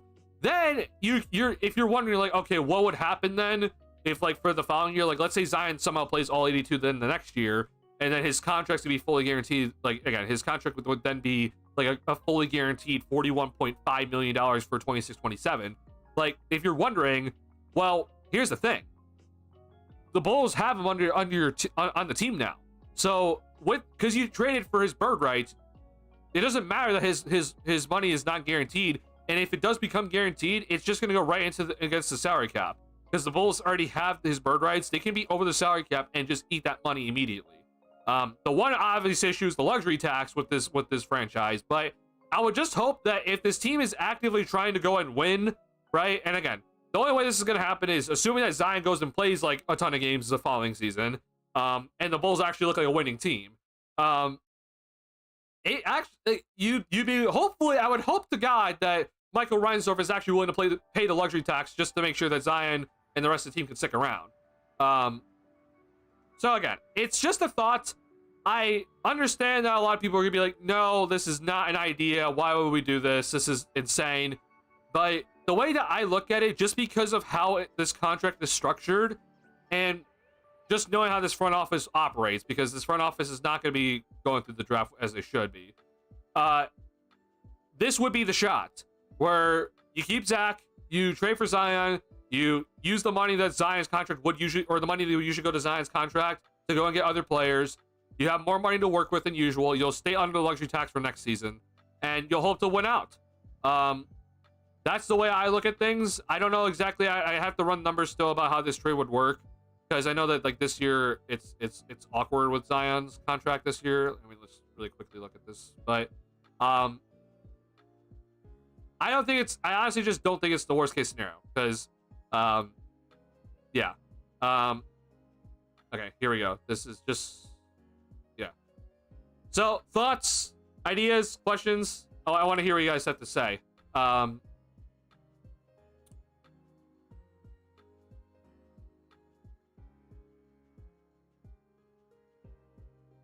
Even that deal keeps us in the play-in. You could hope to build up Zach and Zion value to some later on.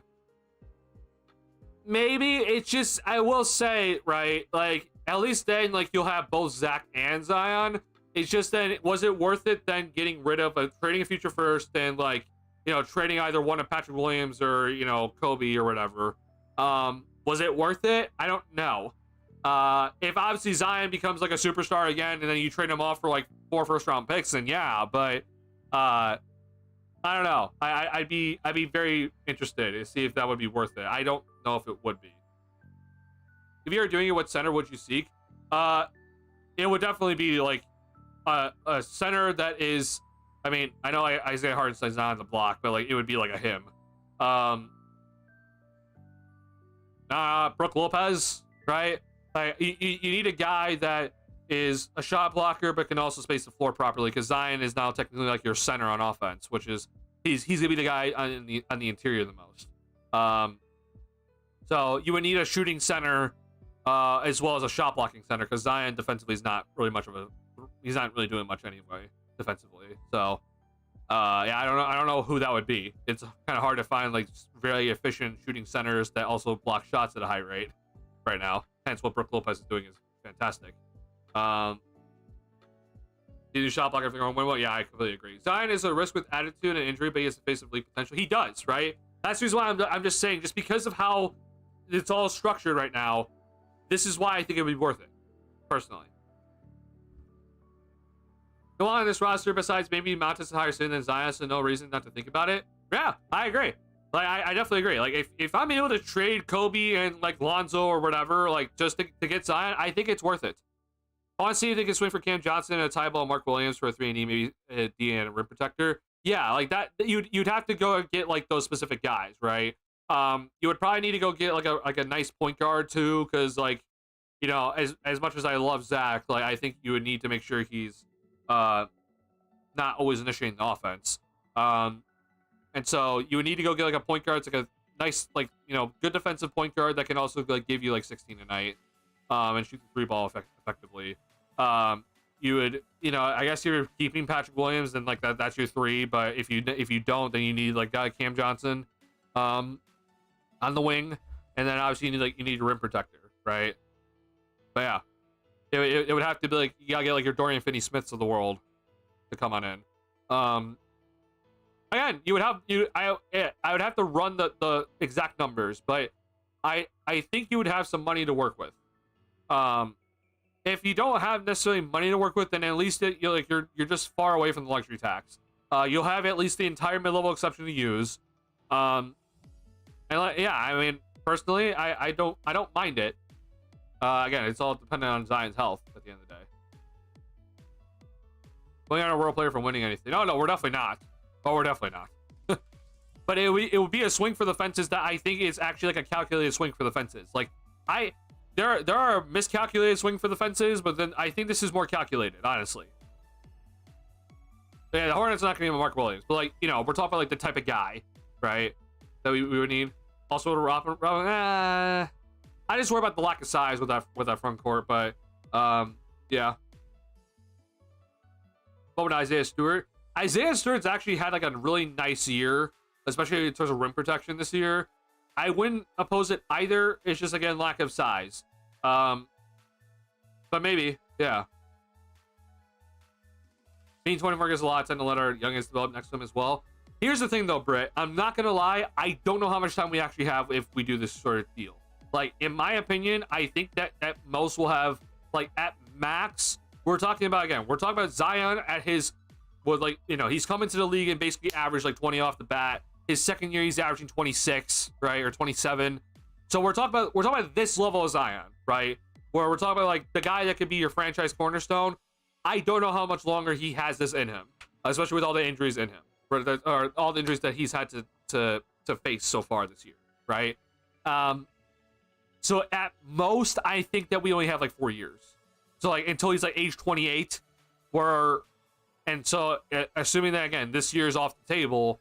Because I don't think he's going to be playing much this year, then you're looking at 25 the next year, the following year, and then like 3 more years, basically. So it's not that much, because I just don't think Zion's game is going to effectively translate moving forward. Now, granted, I will say this. We're talking about, you know, a guy that's similar to how Zion plays, or sorry, how Giannis plays. Giannis obviously is now 30 and he's putting up his best career season, but Giannis this year has shown me that like he's as a 7-footer with the biggest wingspan in the world and the best athleticism ever. Like he's gonna last for a while. Not to mention he's like shooting a good percentage from mid range. So Giannis is gonna last forever because he's just a freak of nature. Zion is not 7 foot. He is 6'6". What maybe can extend his sort of longevity of being like the top guy on the team, maybe if he can get that mid-range shot to like actually be consistent like how Giannis is doing right now, maybe that will help him. But I'm just concerned that he's not going to be able to like put up like 26 a night on like extremely high efficiency if like come like age 28, 29. Like I'm very concerned because he's already faced a lot of injuries, and I just seriously doubt that he's going to age well. Like pretty much at least from like now on, maybe you can argue when he hits 25, maybe that's when his athleticism actually starts to decline. But I think honestly, like from now on, I think he's on the decline in terms of like his verticality, his quick speed, his athleticism overall. That's my biggest concern. So I hope, honestly, like I really hope that he can last a long time, but with the way that he looks, I just don't know. I really have some doubts that he's gonna suddenly, you know, find ways to like last a while. With the way that he plays, because again, if you're wondering, he is strictly a guy that only gets to the basket. So, well, let's just take his first his sophomore season, his first All-Star year. Okay. I mean, look at the shot chart. It is all at the basket. He doesn't take threes. He took very few threes. He took 34 threes and he made 10. Not a good percentage. So he doesn't even take mid-range. Like if you're looking at the shot chart, like he is strictly a in the paint shooter. Okay. Now, if you're like this looks like Giannis level this year, right? Like Giannis isn't really taking threes this year, but what Giannis is implementing is that he is implementing that mid-range game that has honestly kind of pretty much made him unguardable at this point. But you can see here, like Giannis is like willing to take this out here, right now, and like he's actually shooting like a really nice percentage, as you can see. Like he's shooting 54% from 10 to 16 feet, and he's shooting 44% from 16 to the 3-point line. That's very, very good for Giannis, right? And just in general in the league, like that's a very good percentage. So for Zion, right, what's the play here? can you get to this point where you can average like 40 something percent from mid range so that you're not just a paint guy? That's kind of my biggest question.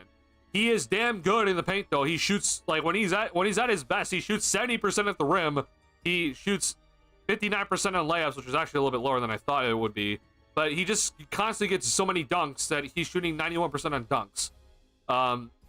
This year though, like in terms of just why I'm concerned, like you just kind of see a drop off. Maybe he's not healthy again. He's only played 6 games this year, but at the rim, like a little bit of a dip. We're looking at an overall field goal percentage of 45%. That's not good. I know I understand he's shooting like 60% at home and like 36% on the road, but it's weird. But his layups is down to 44%. Like that's Patrick Williams-esque.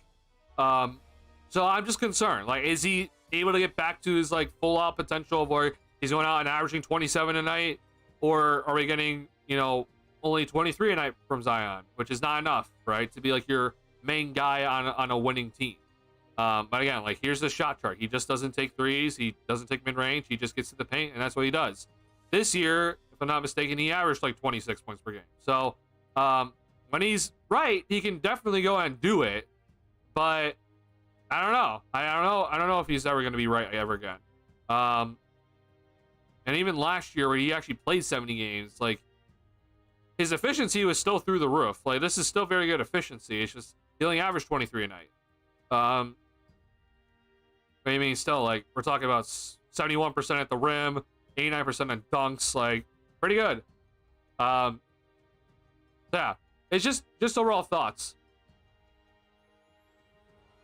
Against the Bulls getting him, but I want Zion to go be the next Embiid somehow. If just was entertained of a thought with the same anime taste, both soft muscle and injury prone, and feels funny. Oh yeah, I guess honestly, now I think about it, yeah. So weird. It's only a weird place I want Zion to play if possible, even though unlikely. I want Zion, not a lot, but the deal has good logic for contract. Yeah, like I just honestly think just because of how everything is structured with this contract and with how we're looking at this whole thing, and again, I don't trust this front office to go out and draft guys. It's worth a shot. If you can convince the New Orleans Pelicans to like take Patrick Williams and Lonzo, or take Kobe White and Lonzo, and take a first round pick or whatever, it's like top something protected. Let's just say it's like top 6 protected. Hey, maybe, bro. Maybe that's the way.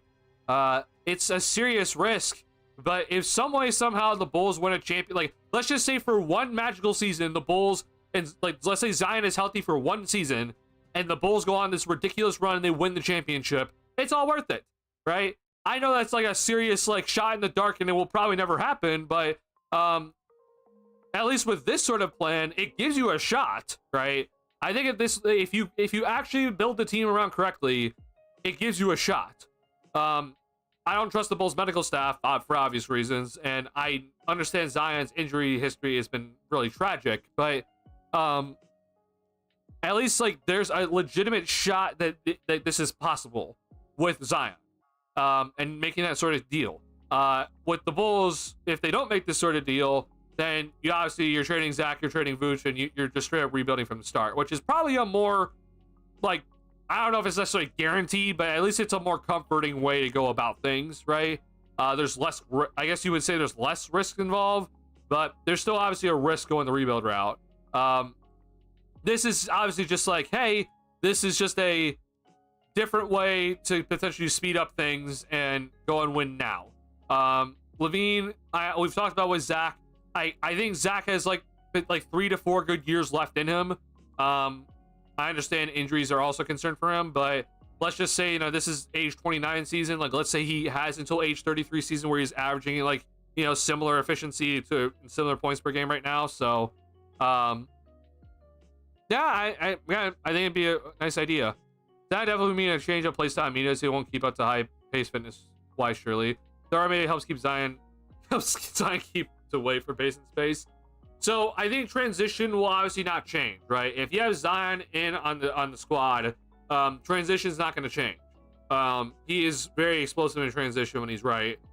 He's one of the fastest guys, and will obviously finish the best in transition. In terms of though, like you're right about like the pace and space. The Bulls will have to go away from their 5-out offense, right? The Bulls are playing 5-out. It's drive and kick heavy. They would have to change that. You would have to kind of look more towards what the Milwaukee Bucks are doing right now, which is, you know, sometimes Zion will be the ball handler, like how Giannis is sometimes the ball handler. Sometimes Levine's the ball handler, like how Lillard's the ball handler. And they effectively run the pick and roll in that offense where it's pretty deadly. You'll probably need to go and find that third guy like the Chris Middletons, right? To pair alongside. And obviously they have to be good defensively because Levine and Zion are not bringing you anything defensively. So, yeah, like you're gonna have to go and find someone else to kind of work with the two of Levine and Zion. But yeah, you need to have your shot blocker like Brook Lopez, and then you would need to just surround them with 3-point shooting, and ideally good 3-and-D guys. Kafu may not be the best for him. Well, I mean, look, bro, I understand that this is the whole thing, or like, oh yeah, food and everything, which it might be. Like, maybe he's honestly, maybe he just eats way too much food and all things. Because again, I don't know his exact weight. Like, I'm not gonna like, you know, try to like research heavily like what's his weight currently. I think Zion looks really good. He just gets injured, which is the issue. But if food is obviously an issue, New Orleans was not the best place for him to go to because New Orleans food is damn good. I can testify to that. I've been to New Orleans and the food is damn delicious.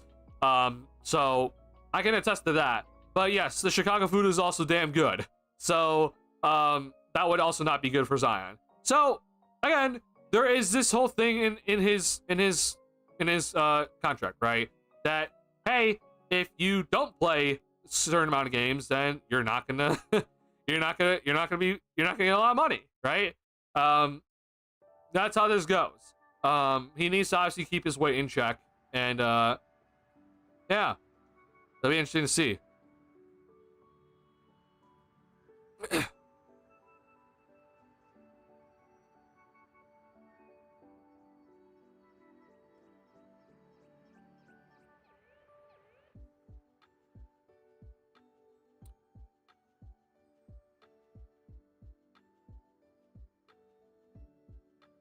So yeah, I don't know. It's just a thought process. I'm gonna have to double check all my work because this is kind of what I took from this whole thing. It was like, hey, like you can have more money to kind of work with. I'm gonna have to double check everything because I need to double check all cap rules and such. But yeah, I would personally just be looking into this. I do the Bulls do it? I doubt it because I don't think the front office wants Zion. I think that they're gonna be looking into things like, oh, what's the ideas for him moving forward, but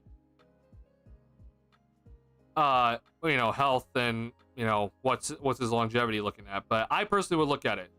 So I want to share this thoughts with you because this was something that I was thinking about kind of all day. Again, not something that's gonna happen, not something that you know, Bobby Marks and Tim McMahon they didn't like say this is a potential possibility. They just point out, hey, this is Zion's contract. This is also just important to note, like, hey, this is like the Bulls could potentially look for a Levine and Zion swap. I'm just like, listen, if you're the Bulls and like you're actively trying to find a way to get a best player on your team to go and win a championship with, this is one of those guys that has that potential and is available right now. Is he gonna play? I don't know because I don't have faith in his legs. I think he's gonna always have injury issues. But I mean, look, bro, I won't say that actually. I'm not gonna throw shade at some people, but I just think it is something just to look into and potentially work around. And maybe you can find ways to really navigate some of your assets to get the most out of things. You see the Kings being a potential trade partner with the Bulls? For what? Because right now, if I'm being real, I don't know what the Kings are going to be doing.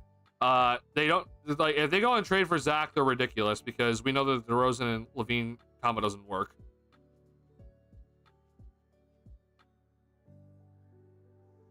I think we need confidence that can get other players around him this season or this offseason with how short a window might be.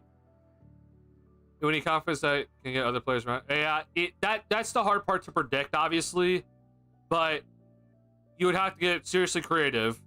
But yeah, I would look into it.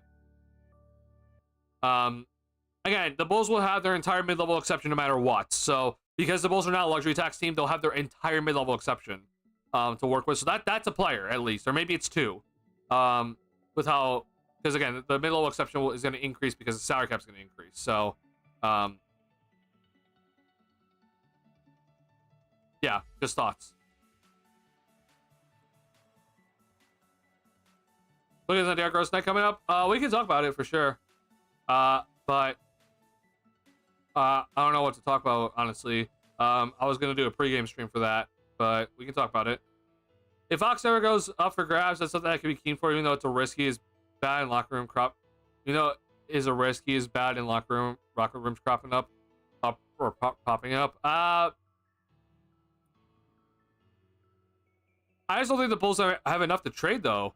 Like, if you're trading for De'Aaron Fox, I mean, just so you know, like this is like the prized possession for the Kings, right? Like you're not just gonna be hitting De'Aaron Fox out for free. If I'm not mistaken, for De'Aaron Fox, I mean, he's actually closer to being a free agent than I thought he would be. Oh, okay. Interesting. So that might actually force the Kings' hand.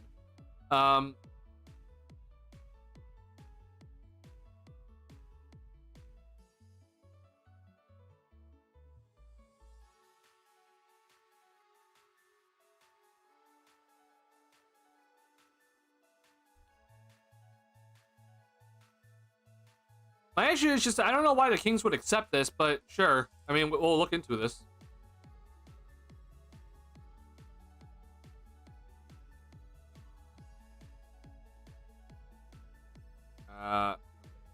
Where is that?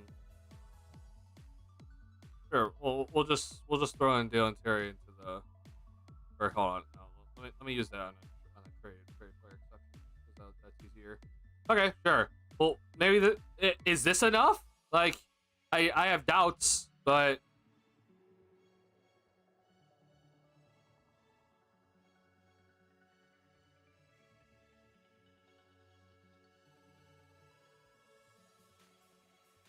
I mean, I'm gonna have to assume that you would have to throw in another pick, right? So I mean, that's your what was traded? That's your 2027 pick.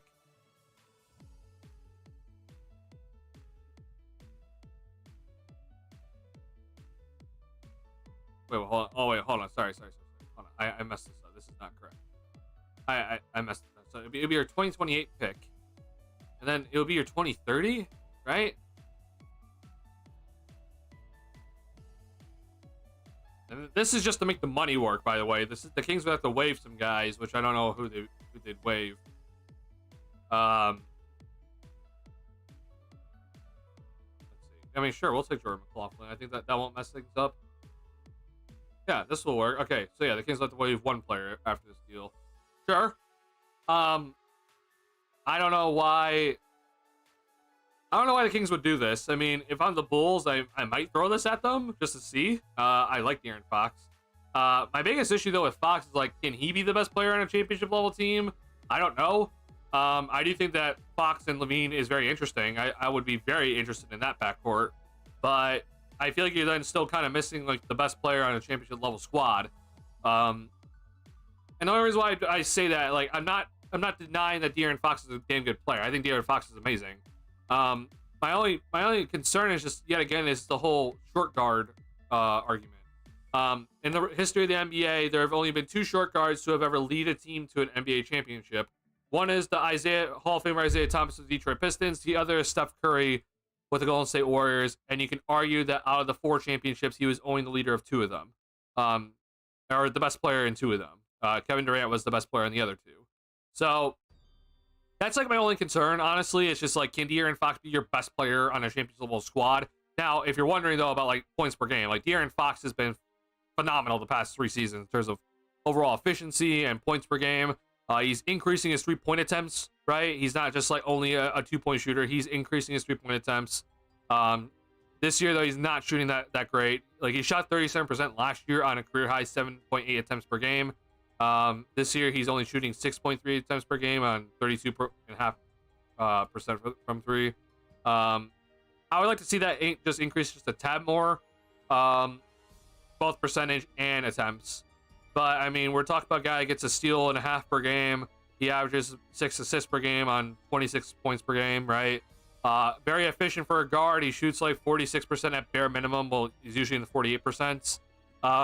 He's also, for the most part, he's also pretty healthy. He's had some injuries here and there, but he's also, for the most part, really, really healthy. I mean, bro, if we're talking about a LaVine and Fox backcourt, I think that backcourt will put up, like, I mean, that backcourt can easily put up 50 a night, no matter what, between the two of them. And honestly, you could easily see 60 plus a night from the two of them. But again, though, I just question, like, is Fox your best player on a championship level squad? I don't know. I think Fox is arguably like your number 2.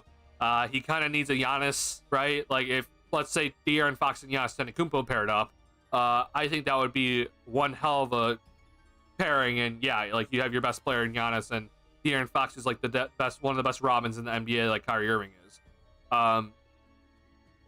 So maybe then, like, maybe you could, like, the only issue is just that you're trading assets just to get Fox on the team, and then you would have to then trade Zach plus assets to get like the best player on a championship level squad, which is just not available, right? That's like my only concern. Now, again, if you're the Bulls, if you do think that De'Aaron Fox is like the best player on a championship level squad, then sure, go for it.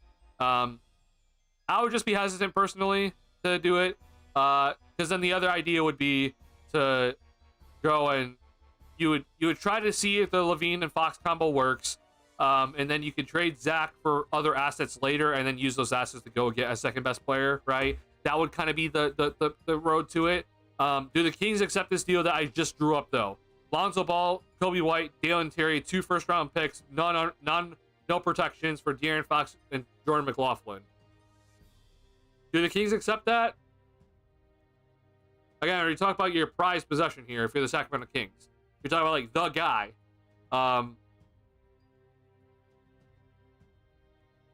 The problem is though, is that if he truly wants out, he only has 2 years left on his contract. And that includes this year. So you have 1.5 seasons left on his deal. So like, you might be forced. Like, you might be forced to take a deal like this. If you're the Bulls, is this worth it? I mean, you're trading your 2030 first round pick in this deal. That's scary. Like, that's a scary thing to think about. But is it worth it? I don't know. If I was in this position and I got offered this deal, I would do everything in my willpower to try to keep that 2030 pick from going out. If, like, just so you know, like, I'm very willing to trade the 2028. I'm very willing to trade that. But I would do anything in my willpower just to try to keep this 2030 pick. Don't know who else they'd want, but I mean, I'll send every second round pick possible to them. But I don't think they accept that at that point.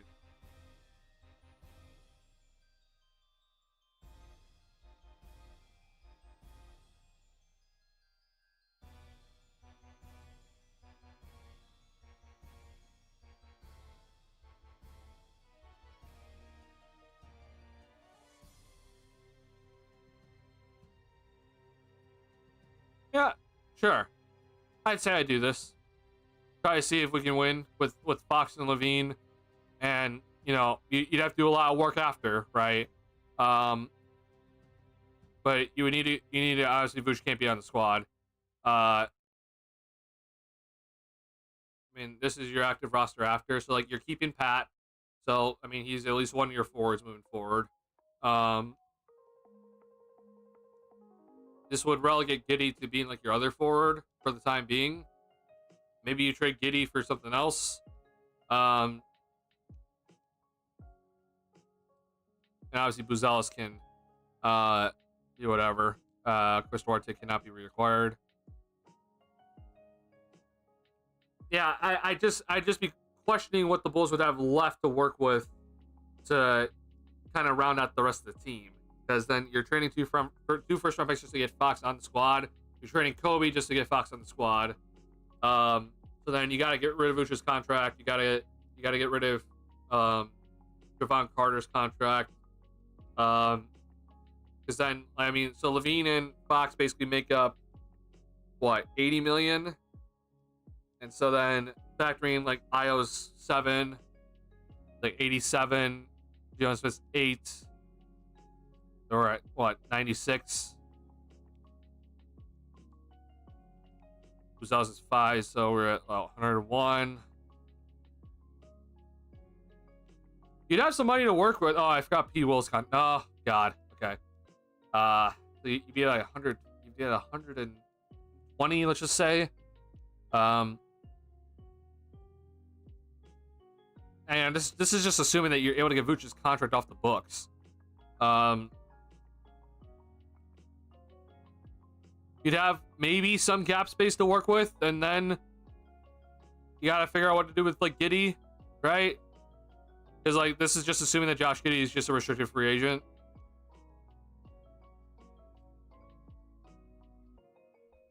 Oh boy, I don't know about that one.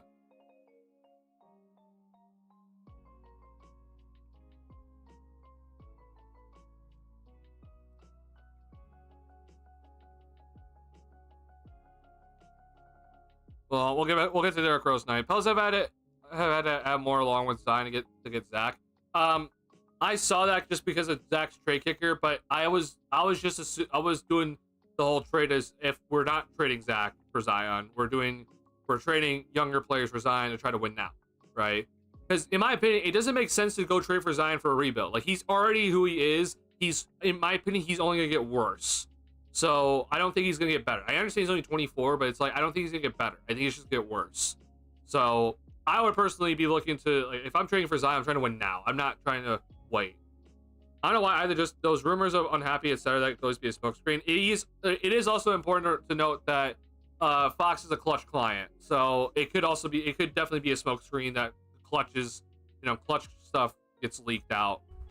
If Fox is a good Robin in style, I do think De'Aaron Fox is a good Robin. That's the issue with this whole idea. But I mean, I won't lie. A Fox Levine backcourt, it would be fun to watch. Like, it'd be damn fun to watch. To watch that. Fox took it for the pace system through it. Does bonus. Gets Fox away for his mid-range shot. Or I mean, I don't mind Fox obviously taking those mid-range shots. It's just that, yeah, I would like to decrease it a little bit for sure. If going to pivot to trade for players that fit the win now or next season, any others you would shoot for? Cam Johnson is definitely one of the best role players in the market who would fit teams need. Oh, I mean, yeah, Cam Johnson would be immediately on the top of the list. Yeah, I would have to really look at the market. Like, my whole focus has been, like, who can the Bulls get for, trading Zach or trading Vooch away? Not win now players, obviously. So I'd have to, like, kind of rescout the market again. I don't know what. No, I was gonna say Colin Sexton, but he doesn't make any sense if you have Levine and Fox. Yeah, I'd have to really, like, rescout the market again and see who's available. I'd say it would be interesting to see Zion getting alley-oops from guards. It would be. Fox, Levine, and Cam Johnson all vibe. I mean, yeah, that's one hell of a trio. I mean, you're gonna get like 24 threes attempted between those three. Defensively, though, it's just a seriously bad defensive team. Zion said he's just an injury. Yes, he would be. Yeah. He could play people contract for a good player. Oh, maybe. Mike DeRozan is a slower player who takes the mid-range Fox uses. I try to. Oh, I see what you're saying. Oh, got it. Yeah. Help Fox pick up speed because you're not playing next to DeMar DeRozan, and then yeah, he'll be able to get into more of a flow at his mid-range and be able to actually operate from there, and not be clogged up from staying next to DeMar DeRozan. Okay, Pel's offer for Zach along with Zion. I mean, first things first. Again, Woodage. I'm not trading Levine for Zion straight up. It doesn't make any sense. But I mean, if you're telling me, hey, the Pelicans really want LaVine for whatever reason, which again, I don't know why the Pelicans would want Zach. I think the Pelicans just need to just flat out just be bad this year and just pray to God they get Cooper Flag. I mean, like, here's the deal. This doesn't work because LaVine's trade kicker and everything. So this is also not even factored in just yet. You're not getting Herm Jones. You're not getting Trey Murphy. I seriously doubt they're going to be trading Misi. Misi's like their guy that they love. So it'd be Jordan Hawkins, and I guess, I mean, I'm not the biggest fan of Jose Alvarado, but sure. We'll take Jeremiah Robinson Earl. And then, I mean, if you're the Bulls, you're basically begging for a pick because of Zion's injury history. And, you'll just, I don't know. You're not getting this year's pick because the Pelicans are going to be absolute dog the rest of this year. Like, there's no shot. So sure, we'll take Milwaukee's pick for 2026. This, I guess, would be the deal. And why would the Pelicans want Zach right now? I don't know. The Pelicans are the worst team in the league right now after the Wizards win tonight. So I don't know why the Pelicans would want Zach at this moment in time. That's such a good contract. Yeah, Daniel Tice on his, like, whatever. It's so cheap. Yeah, it's just it's the minimum for Daniel Tice, and it's not even that big of a cap hit for the team.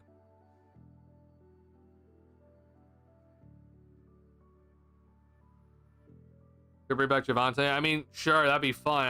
I mean, bringing back Javante just doesn't really do anything, you know? The Bulls have to waive some players. Sure, take Torrey Craig.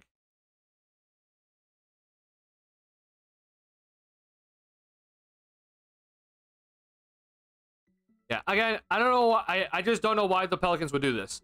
Again, if you're wondering why I'm like, hey, this is not something that, like, should be looked at. Like, the Pelicans right now, they are 5-28. Okay, the Wizards after today, they have one more win than the Pelicans. Okay, so why would the Pelicans? They're now 5-29. They've lost 11 straight. Why would the Pelicans right now be trying to trade for Zach? It doesn't make any sense. They don't want Zach right now. They're actively trying to be the worst team in the league right now. Like, they actually have competition this year because the Hornets and Wizards are right on their tail. So are the Utah Jazz. So, like, they actively need to go and be the worst team in the league. And watch it not work out for them. But that's their plan right now. They're trying to trade Brandon Ingram for obvious reasons.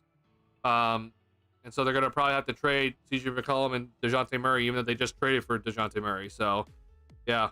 I just don't see why Zach would go to the Pelicans, or why the Pelicans would want him. That's the reason why I was saying, like, I think the Pelicans might be interested in, like, what the Bulls could also offer for Zion. I would have to look into how that money would work, but I want to double check everything for what I read. But I think that would be more enticing for the Pelicans right now, because you would get cap relief immediately, and you would really help, really start up your rebuild by getting, like, a pick from the Bulls. That was a trade they could have aimed for him from Nets, cheaper than Tice to start building the German Olympics team. Yeah, that would be fun, I guess. One reason the Pelicans would want Zach so they could flip him for a pick sometime on the coming offseason. The Woodage, where the Bulls are having trouble flipping Zach right now. Why would the Pelicans try to take on Zach's contract when they could just potentially just get picks for Zion right now? Like, it's already hard enough to trade Zach. Like, why would you want then to trade for Zach and then try to trade Zach later? Like, it's hard to trade him right now.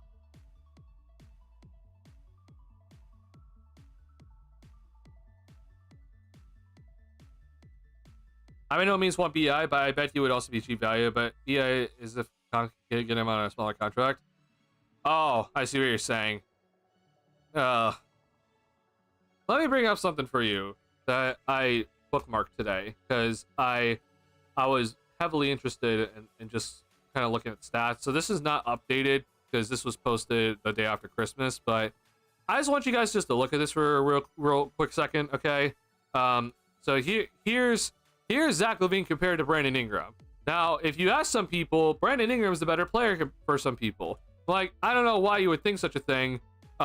But okay. In terms of offensive LeBron, LaVine is very clearly better.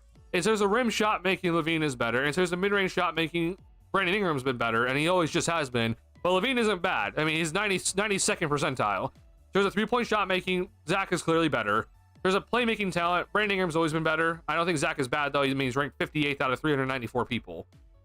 There's a defensive LeBron, LaVine is better. It's not amazing. It's not much better than Brandon Ingram, but he's just better. Just the defensive playmaking, they're just the same, pretty much, as well. I mean, Brandon Ingram's a little bit better, but it's not anything spectacular. Hence what I keep saying, that LaVine is just the better player. Pairing these two together, I don't know how it would work.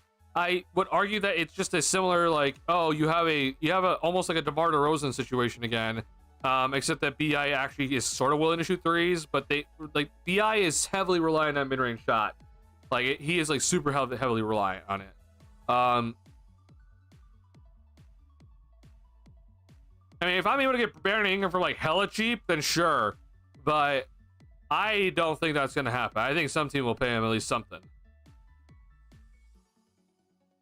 Wasn't he because Montes will probably end up being better? Well, I mean, obviously defensively, Montes is going to be much better. He already is better than Brandon Ingram defensively. In terms of offense, I don't know. BI is a pretty nice offensive player. I'm not saying he's great. I'm just saying he's nice. But I mean, yeah, maybe. Brandon Ingram wants to be a star, but he is not. During the World Championship, he was so out. Oh yeah, he's definitely not a star. Yeah, BI is not a star, or like the main guy on the championship squad. He's arguably, I think with BI, the issue with him is he's also not even be number 2, because he's not the best shooter. That's the issue. Like, the reason why Zach can like easily be like an off guy, like, or like, you know, the second or third option, is just because Zach's shooting is just so damn good. BI's shooting though from 3-point range it's not amazing. This year he's doing a lot better compared to previous years. I mean, he's back to averaging like 6 threes a game. But like he's not like exactly the best. It's definitely passable though. This is a much better year though, like compared to like the previous years. Like the last 2 seasons though, like if I was looking at BI, I'm like, well, you don't really shoot enough threes for you to be like my second option or whatever. But been a little bit better recently. You like BI because they think he developed into a Durant type. He's definitely not a Durant type. Durant's a 7-footer. BI is not a 7-footer. He is 6'8" and is much thinner. I'm with you. BI is like a good 4th option for a team that people raise 2nd or 3rd. Yeah. Plus, BI here, they just wonder the price they want. I don't know what they want, honestly. Like, the Pelicans, the issue with Brandon Ingram for them is just because they don't have time. Like, the Pelicans basically just have to kind of accept whatever's thrown at them because, I mean, he's going to be a free agent. Now, honestly, here's the thing. It might just be in their best interest just to not take any money back for BI. If they're just going to pull out, like, you know, if they're going to trade DeJounte, trade CJ, trade Zion, like, it might just be in their best interest just to not take anything back and just play out Brandon Ingram for the rest of the season, just let him go to free agency. But if they actually want some value in return here, I mean, first things first, you're not going to trade BI for nothing, right? Like, if you just want picks in return, that's not going to happen for you. You're going to have to take some salary back.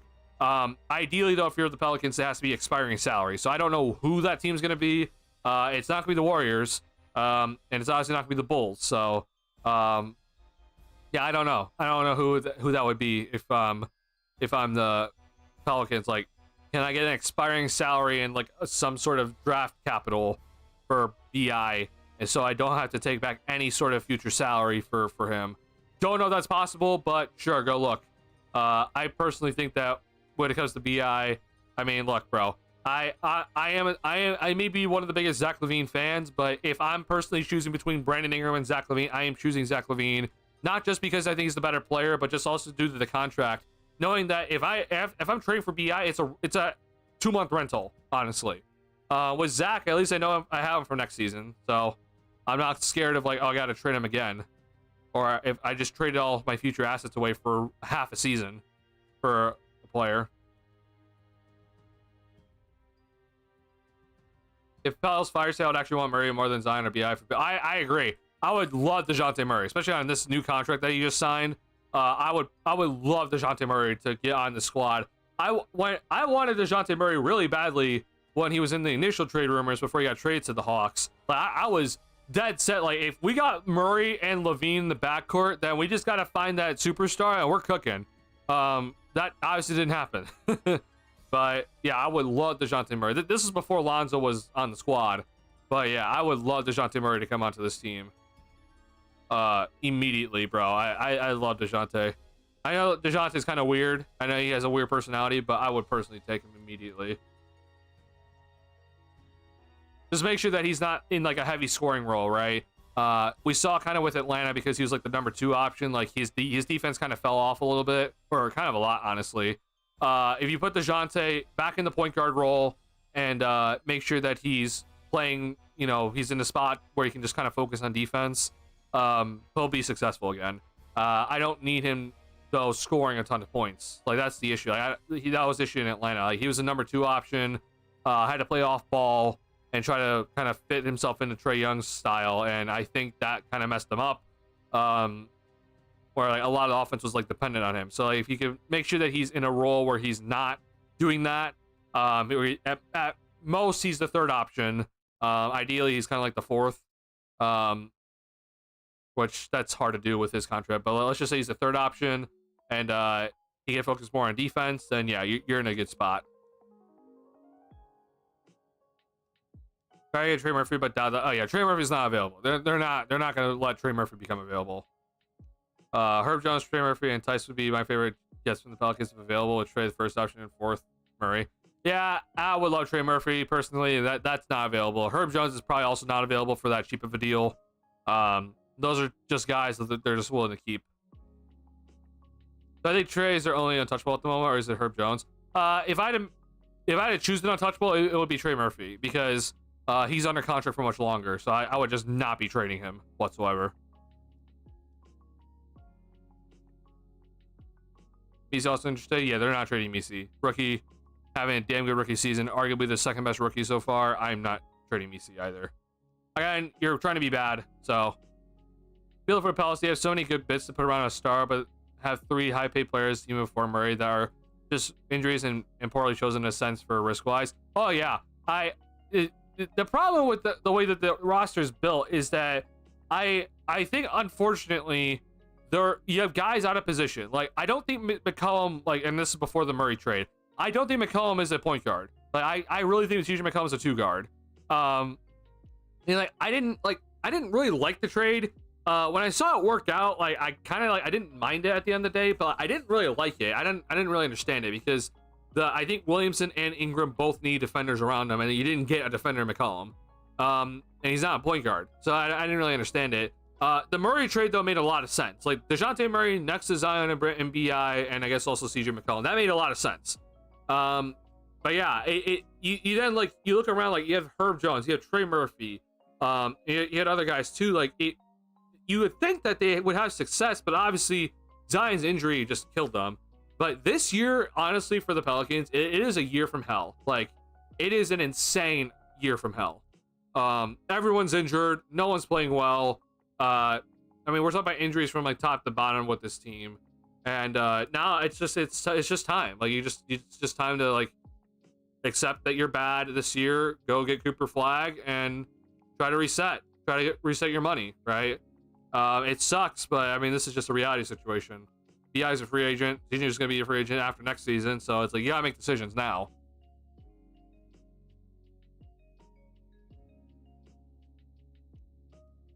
I think Zach with Murray duo is more durable, so better than any of the other combo rosters. I mean, honestly, yeah, they're just more durable.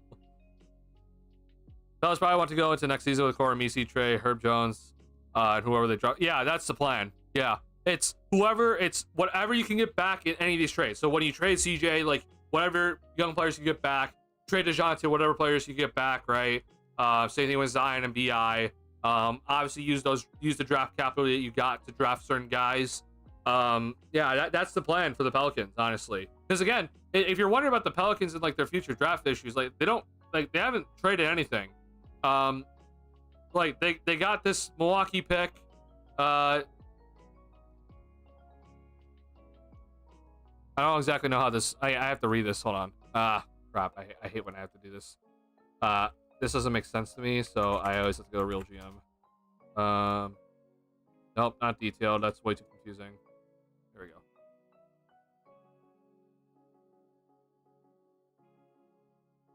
Yeah. Okay. So like they have their own this year, and then they can swap with Milwaukee next year. They have they have Milwaukee's if it's 1 through 4. And then they get the most favorable of the New Orleans and Milwaukee, and then the other to Atlanta if 5 through 30, or New Orleans, Pelicans, and Milwaukee if both 1 through 4. Like that's insane. Like they just have their picks, so they're fine. If they decide to like they're gonna go ahead and tank, like they're fine. They have their picks. They don't have to worry about anything, and they also potentially have more stuff coming in, so they'll be okay.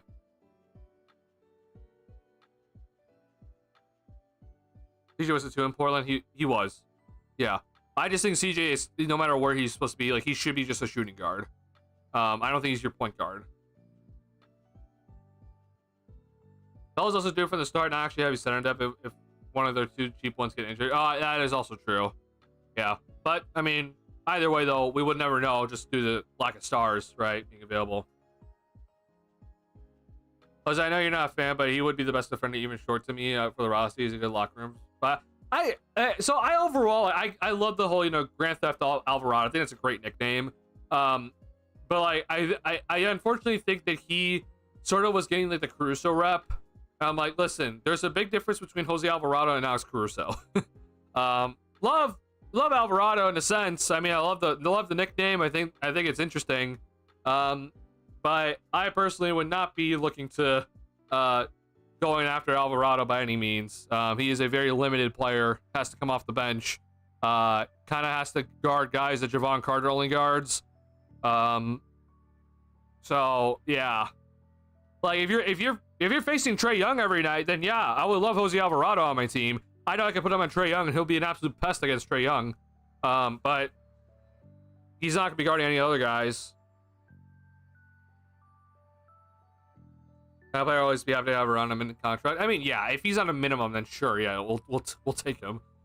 Better than the Javon Carter contract, obviously. Which again, I was wrong about that. Just the thing is though, is that it's not a minimum next year for Jose Alvarado. He goes up to 4.5, and then player option for 4.5, which he'll probably accept that unless he has like a amazing year.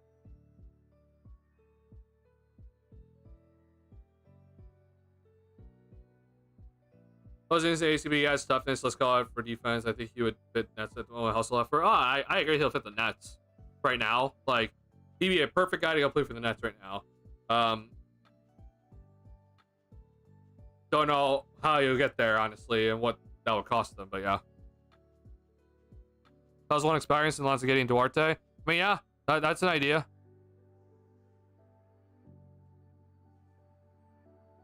I didn't throw Josh Giddey into this just because I don't know if the Pelicans would really want Josh Giddey, but I guess if they are actually like full out rebuilding, like I mean that's the possibility. So I mean, yeah, you would trade Lonzo. By the way, if you do this, it would suck, but like you wouldn't be able to get you wouldn't be able to like sign Lonzo right back. Let's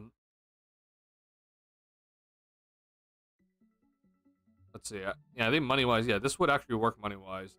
I don't know. I'd have to look into how close everyone is to the luxury tax, but sure, we'll just throw in Javonte Green for the hell of this. But then I would sure I'll give him Dalen Terry. Let me just sorry, I just like throwing him into the traded player exception easier. That's biannual. Yeah, we'll just use traded player exception. So yeah, I mean, there's that. I know you mentioned Chris Duarte. I don't know if they would want him though. I mean, honestly, this would also work. Fellas would have to waive a player. And like I said, like you're giving up at least probably this first round pick, and then because Zion is injured, like you could say like, okay, well, we want to like top 10 protect or whatever. Sure. Yeah, I mean, this is an idea. Then I mean, you'll have Kobe and Io and yeah, I guess that would be it. Like it would just be Kobe and Io and P. Will as like your assets to try to build a team around. The rest of the, like, around Levine and Zion, right? It'd be hard, but I mean that's the rest of your. That'd be kind of the way you would look at things, and hopefully you'd have more money. But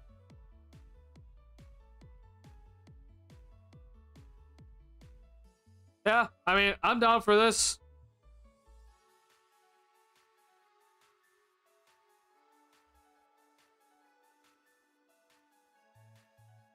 Sorry, hold on. My chat's bugging. But just throwing experiment. Yeah, that's pretty much it. And honestly, who knows? Maybe the Pelicans can like trade Chris Duarte just solo by himself for like a second or something. So yeah, that'd be the idea.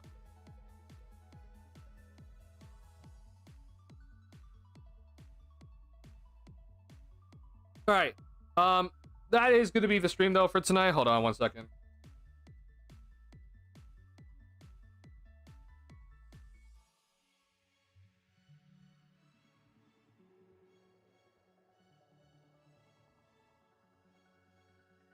Okay, good. All right. That is the stream though for today. I just want to go over this with you because I thought it was interesting. I always have thoughts in my head. A lot of these thoughts are never going to come to fruition. But if I'm the Bulls, I'm looking into that Zion trade personally. I would really look into it, because if you really want to try to figure out a way to build a team that's like, you know, you're not going to be built through the draft. You're just going to be depending on your ability to trade for guys and you know, use free agency. This is the way, honestly, because Zion is a, you know, best player on a championship caliber team or a championship level team potential. So I would just look into it, but I understand that there's a lot of risks. Injury is a big risk.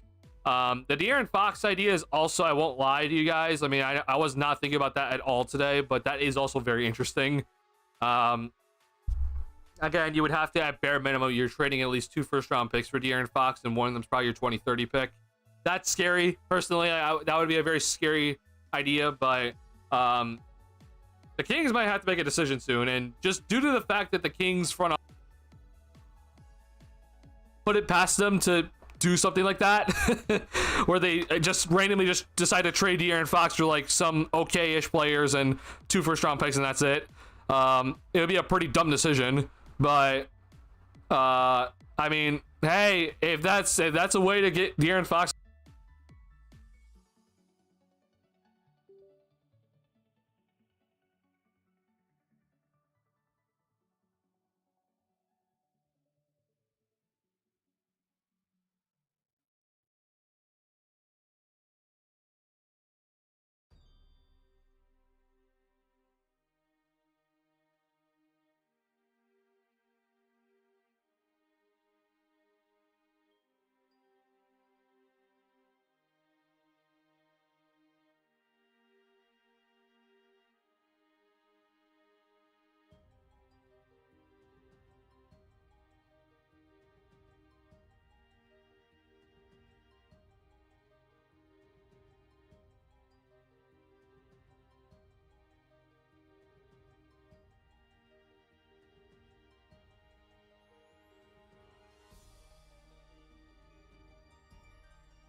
Okay, we're gonna end stream this way. I know that I know this is headset mic. I just want to say thank you guys so much for thank you guys so much for checking out on the stream. My mic's for some reason cut out. I don't know if you guys can see the red light on my mic, but it's on. Don't know why it suddenly decided, hey, yeah, we're not going to work. So I do apologize about that, and I do apologize for the low quality with this headset mic. But yeah, thank you guys so much for hanging with me tonight. Thank you for all the input. I don't know exactly when I don't know when the mic cut out. Hold on, let me just look at this.